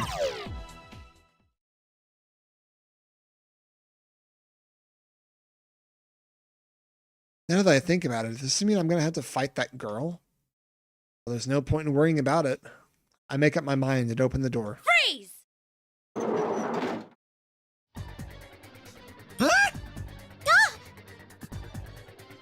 Two inside the classroom turn around in surprise. The girl with Teddy was the one I saw earlier, one calling herself the student council president. So now that I get a closer look at her, she's a real beauty. I mean, even I can see it. I finally found you. I hope you're prepared. You're that Chie-san who's fighting in the Grand Prix, right? Who are you? Why are you holding this ridiculous tournament? We've been through hell today, you know. You're gonna give me some answers right now. Ooh, you're so cool, Chie-chan. Just like a police officer. Teddy's voice is sarcastic and slimy. It's not his normal voice at all. He must be like everyone else was, controlled somehow. Yeah, I bet this fake president girl's the one doing it too. Teddy, you're being tricked. I know you're not really the host of this. You're just not in your right mind. Come over here and we'll go back together. It's creepy to hear you coax me like that. I'm not going with any carnivore. I bet you're after me for my sweet, delicious bear claws. What? I'm not interested in your meat at all. They're sweet, huh? That came from my stomach, not my brain. I didn't mean to say that at all, I swear. I mean, that totally made me sound like someone who kills people and eats them. And I don't, okay? She's gonna eat me! Just kidding. Actually, you're the one people are after, Chie-chan. Everyone's got the hots for you, you know. Did you know that Yosuke likes you? He said he's head over heels over you, even more than that dead girl he liked. Huh? Kanji likes you too. Of course he would though, since you're a very manly girl. Even Sensei, he told me you're the cutest. What fucking playthrough was this? Hey, what are you saying? I was wondering what kind of insult I was gonna say, what he was gonna say next, but I wasn't expecting him to try to flatter me to death. Even though I know he's not in control of what he's saying, I can't keep from blushing. Teddy smirks like he can read my thoughts and continues his words of praise. Cuter than the famous idol Rise-chan, the ace detective Nao-chan, and the beautiful innkeeper Yuki-chan. You're the cutest of them all. Everyone said so. Did you know you even have a fan club at school? Stop making stuff up. Chie-chan, you're blushing. You look so happy. There's no way that could ever be true, though. I get it now. Instead of a direct insult, he was trying to build up my hopes and then pull the rug out from under me. I knew he was going to try that, but it still hurts. Whether he can see my anger or not, Teddy looks at me with pity and frowns. Our group is full of unusual people who are all so pretty. You're the only normal one of us with nothing special about you at all. But I think it's okay to be normal. It's like you know your place in life. You shouldn't dream of being extraordinary. You're just gonna be mediocre for the rest of your life. I've never wanted to be like that. I might not have amazing skills like everyone else, but I'm happy with the way I am. My voice trembles when I reply. Why? I'm not lying, so why is it trembling? Makes me sound like I don't believe it. Teddy senses my agitation and smirks even harder. Ooh, didn't your mother tell you not to lie? You want to be a beloved hero, and you'll step on anyone to reach that goal. That's what makes you weak. No, if I hear any more of this, I'll give in to the enemy's tricks. Teddy isn't in his right mind. He's being controlled by the enemy. Then... That's right. It's pointless to argue with you when you're being controlled. Let me bring you to your senses first. Yippee, we get to beat up Teddy, my favorite pastime.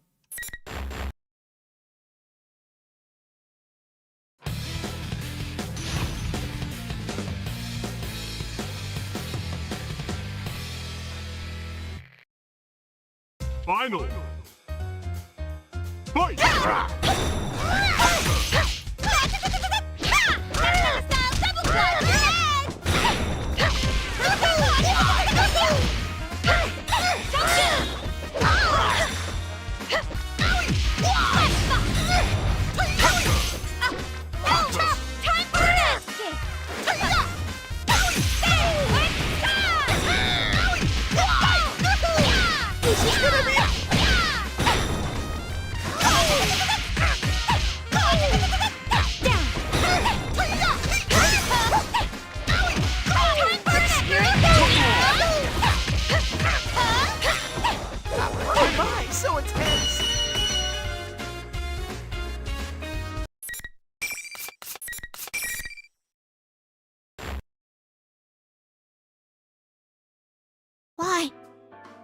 Ain't you guys friends?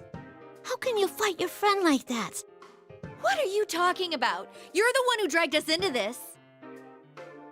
Can't help but argue back at the self-proclaimed student council president.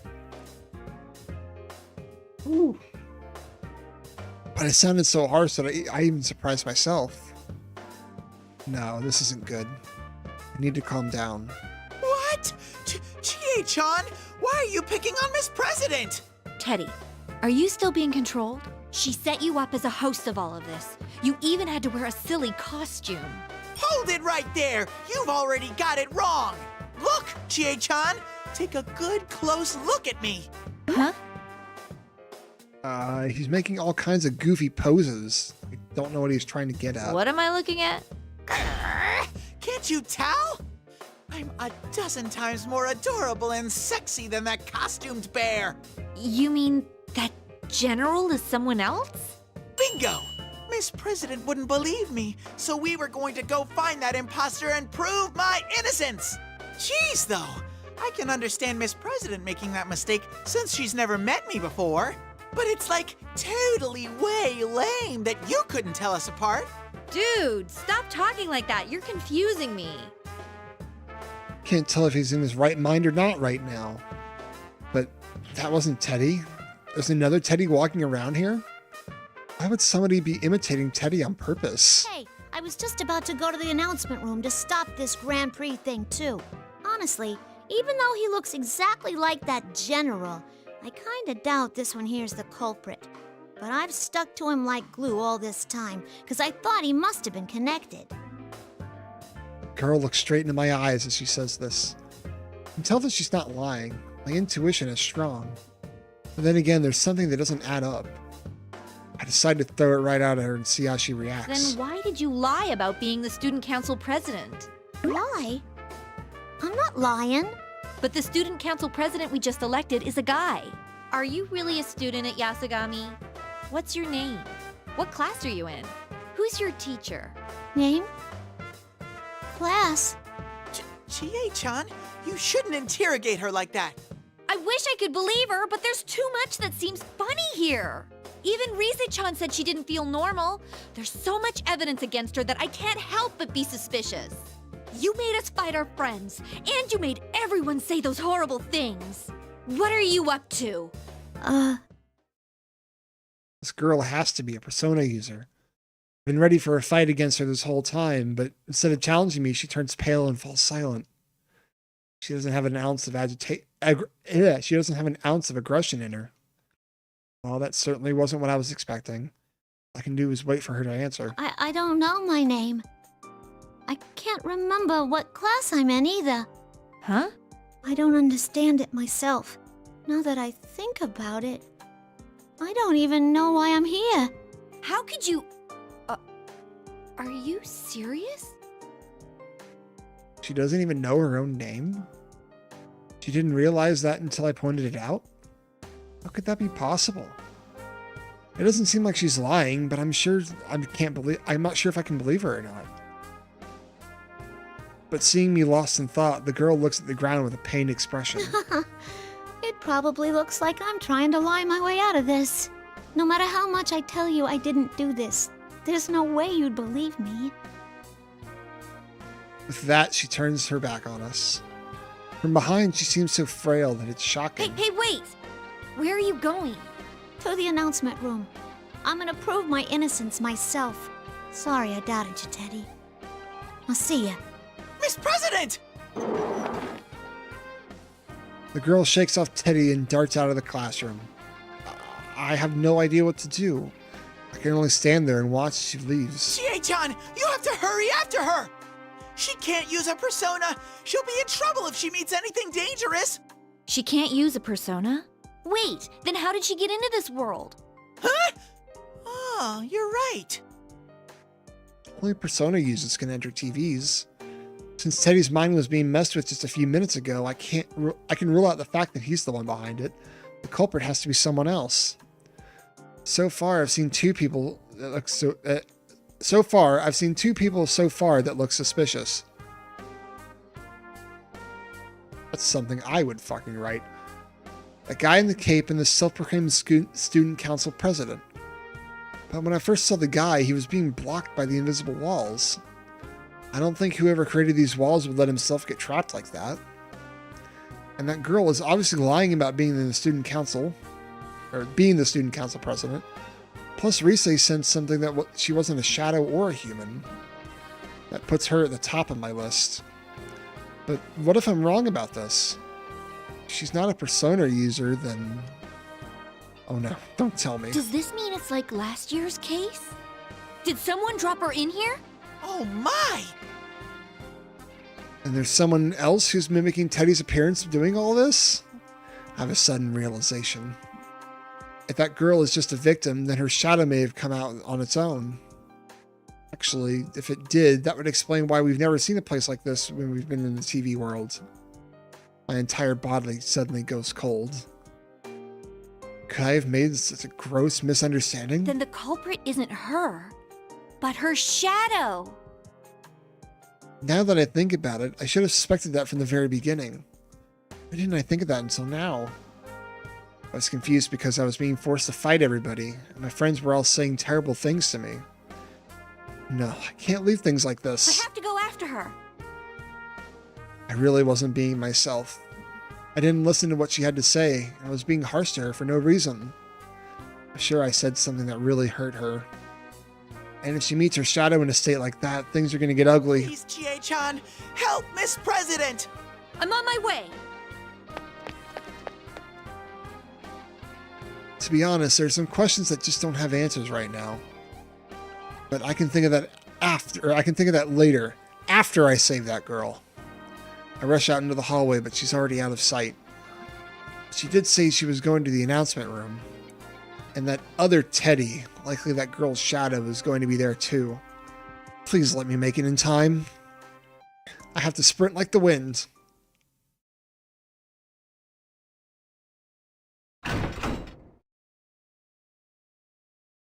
After a huge detour, I finally arrive at the announcement room, or so I thought. It's like this room's turned into something completely different. First, it's almost twice the size of the real announcement room. Second, the walls are now made of huge glass panels, and it's obvious that the world outside is not the school like it should be. As expected, there were 3 people inside. Rise, the self-proclaimed student council president, and that girl's shadow. Or not? How is this possible?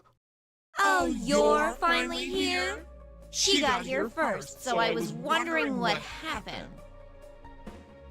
My face laughs at me.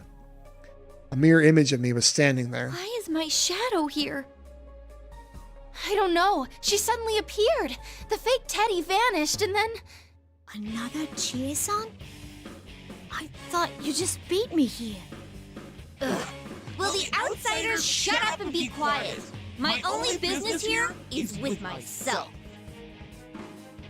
The shadow turns her sharp golden gaze towards me. There's no mistake about it. This is my shadow. I met her last year. But... You became my persona, though. I don't get it. Why are you back again? It's because you're weak. Because I'm weak?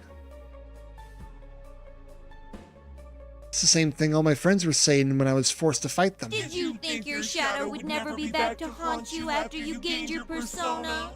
Wouldn't that be nice? But no one can ever let go of their weaknesses. I'll stay inside you, and I'll keep screaming your true feelings for everyone to hear. Wait, when the general said the Grand Prix was for me, he meant... True, it appeared that my friends weren't in their right minds a number of times today. I didn't let it bother me at the time, but... Is this place really born from my own weakness? Even though I accepted my shadow, am I so weak that it came out again? Are all the horrible things that everyone's been doing through, are they my fault? You want to become stronger? You want to be a police officer? Why did you really wish for that? The desire to protect those who are precious to you was only a cover story. What you really want is to be a hero, a shining force for justice. You're ordinary in every way, but you want to be a winner! And to get there, you'd even use those precious to you as stepping stones! Face I know so well laughs mockingly. That's not true! That wasn't what I was thinking at all. Are you gonna deny it again? That you're me? Can't deny her. That's what the shadows do. They try to make the real person deny their existence, and then they try to take the place of the real one. I know that, but can't stop my emotions. I was able to accept her as a part of myself last year. I can't right now. I mean, how can I just accept this was my fault? That I, of all people, did such horrible things to my friends. My vision blurs and my hands and legs tremble. No, you're not. Just then, No! Senpai, don't listen to her! Rise-chan? coming to the rescue yet again, Rise. I turn around and meet Rise's gaze. She's looking straight at me, meeting my eyes even though I'm so weak. The girl behind her is looking at me with worry too. Both of them have a look in their eyes that says they have faith in me. Even though they must have heard whose fault this is, who caused all the horrible things they'd had to go through, I have to ask myself, if I deny that I'm weak, and my shadow goes berserk right now, will I be able to make sure will I make these two suffer even more? Do I want that to happen? You're right. What? That's right. I remember now. I remember the time when my shadow first came out. The time I had you and Yosuke with me. I was safe because I wasn't alone. It's the same right now too. And I won't deny any of what you just said. I do still wish to be a hero. And I do feel inferior to Yukiko and the others sometimes. Part of me loves how cool it would be to become a police officer. But that's not all there is to it. Wanting to protect everyone. That's my main reason. I can't let my friends down. Not after they accepted me for who I was. I'm not amazing like them. But that doesn't mean I can't be proud of myself. That's why I'm working at what I'm good at. What's so bad about that? that's right. Everyone said so before I came here. Sorry, I wish I could help you. But I'm sure you can save the others. I believe in you. Good luck. Please, Chie-chan, help Miss President! I love how low quality they are in the flashbacks. You can save them. Everyone believed in me. They trusted me to do everything because I said I could. Or because I said I could. And even though they aren't with me right now, their trust is in me helping me. Their trust in me is helping me to stand strong. That's why I should be able to take this on. She calmed her emotions. I want to protect Rise-chan and that girl and everyone who's still at the school. Oh. Not because I want to be a hero, but because my weakness gave birth to you, right? Then I'll put an end to this right now. That was a really long pause. I'm not scared of my shadow anymore. Now I'll end this for sure.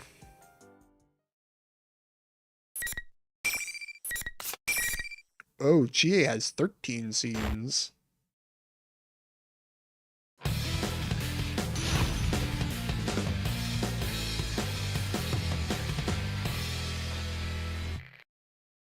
Final. Fight!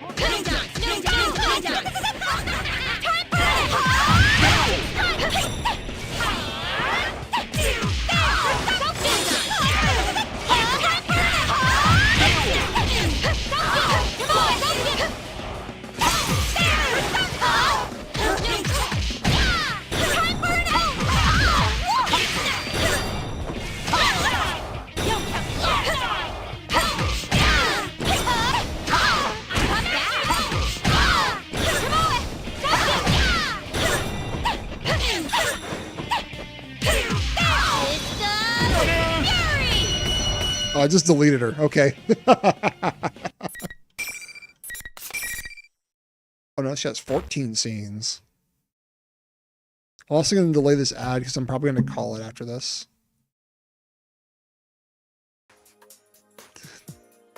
I won!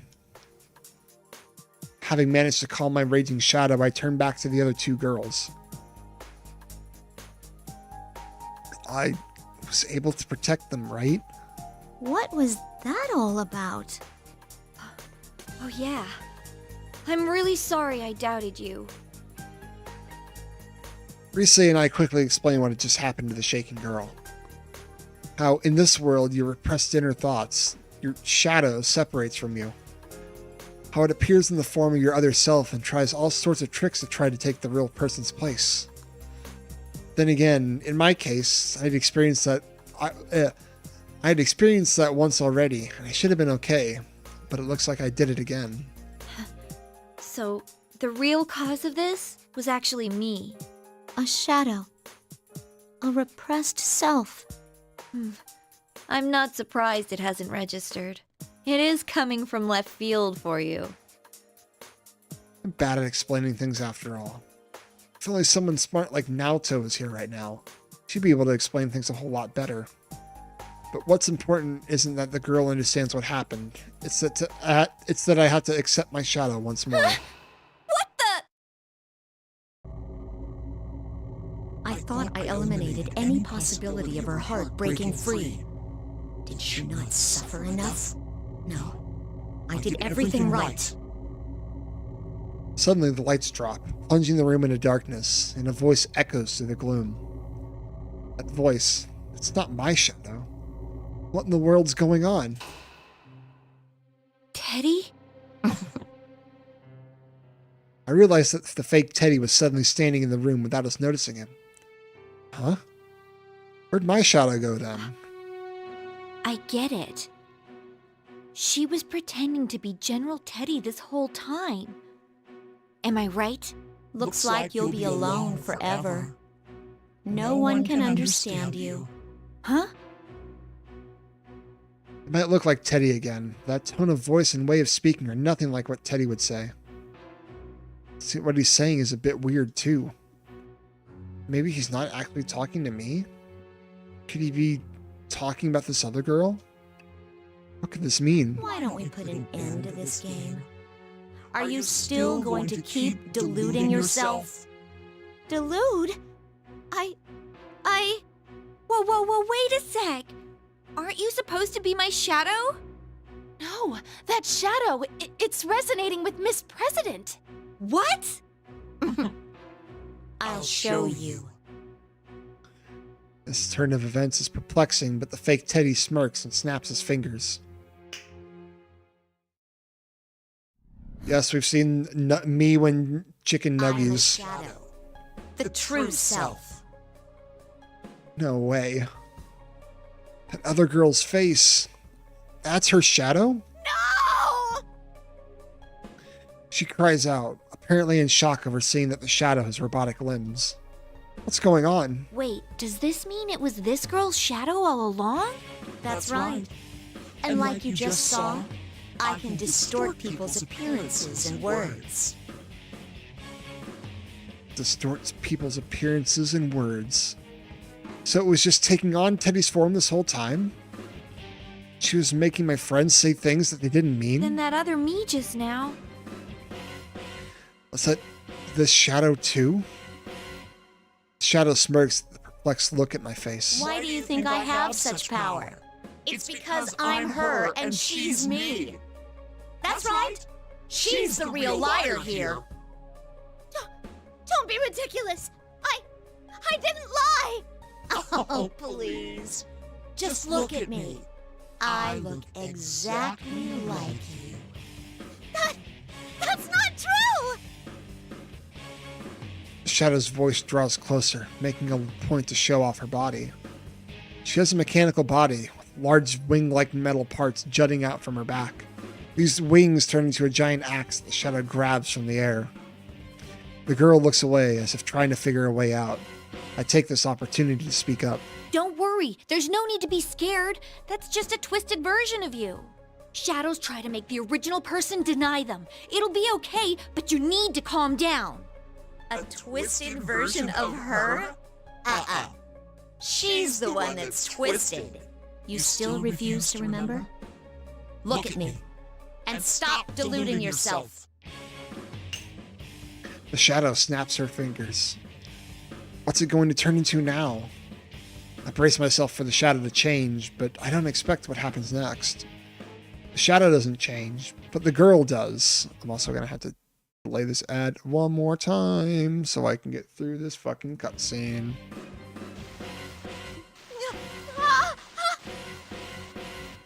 Her arms quickly change right before our eyes. Her hands turn pale and smooth, becoming something inhuman. In seconds, she's the same as her shadow. Miss President's body? What is this? Another illusion? I don't think so. I knew something was weird when I first sensed her. That girl isn't human. No! No! Don't look at me! She tries to hide her body from us, but she can't hide everything. The shadow sneers, and even more as the girl curls up on the floor, then spins the axe as if taunting her. Even though the shadow has the same face as her, seeing her wield such a giant chunk of metal so effortlessly only shows how monstrous she really is. The shadow brandishes the axe in her hands without hesitation. That's when... Kanji! Kanji-kun! Kanji bursts through the wall. Well, it looks like Mori was thrown through it. He isn't moving an inch. Kanji, you came to save us! Or not. Ugh. It's no use. He's completely unconscious. A voice I've heard somewhere before comes to the other side of the hole in the wall. You must be Labris. These are good fucking wallpapers, by the way, or at least images. You're that red cape guy from before! Sure enough, the owner of that voice is the guy in the red cape. He steps into the room, brushing dust from his shoulders. Is he the one that blasted Kanji in here? And is he the enemy? I take a defensive stance, but he ignores me. Instead, he fixes his gaze on the girl in her shadow. Another Labris? Fine. I'll just calm them both down. He smirks confidently and raises his fists.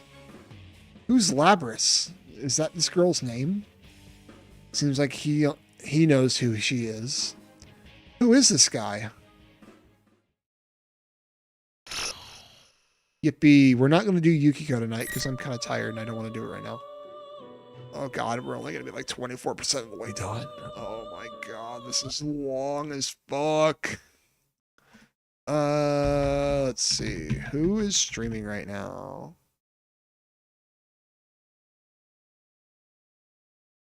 Who can I raid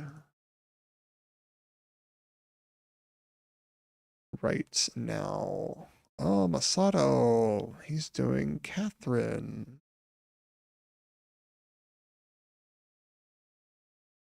This person's also doing Left 4 Dead. Eden's doing Monster Hunter. I think we'll raid Eden, but I don't know. We'll see.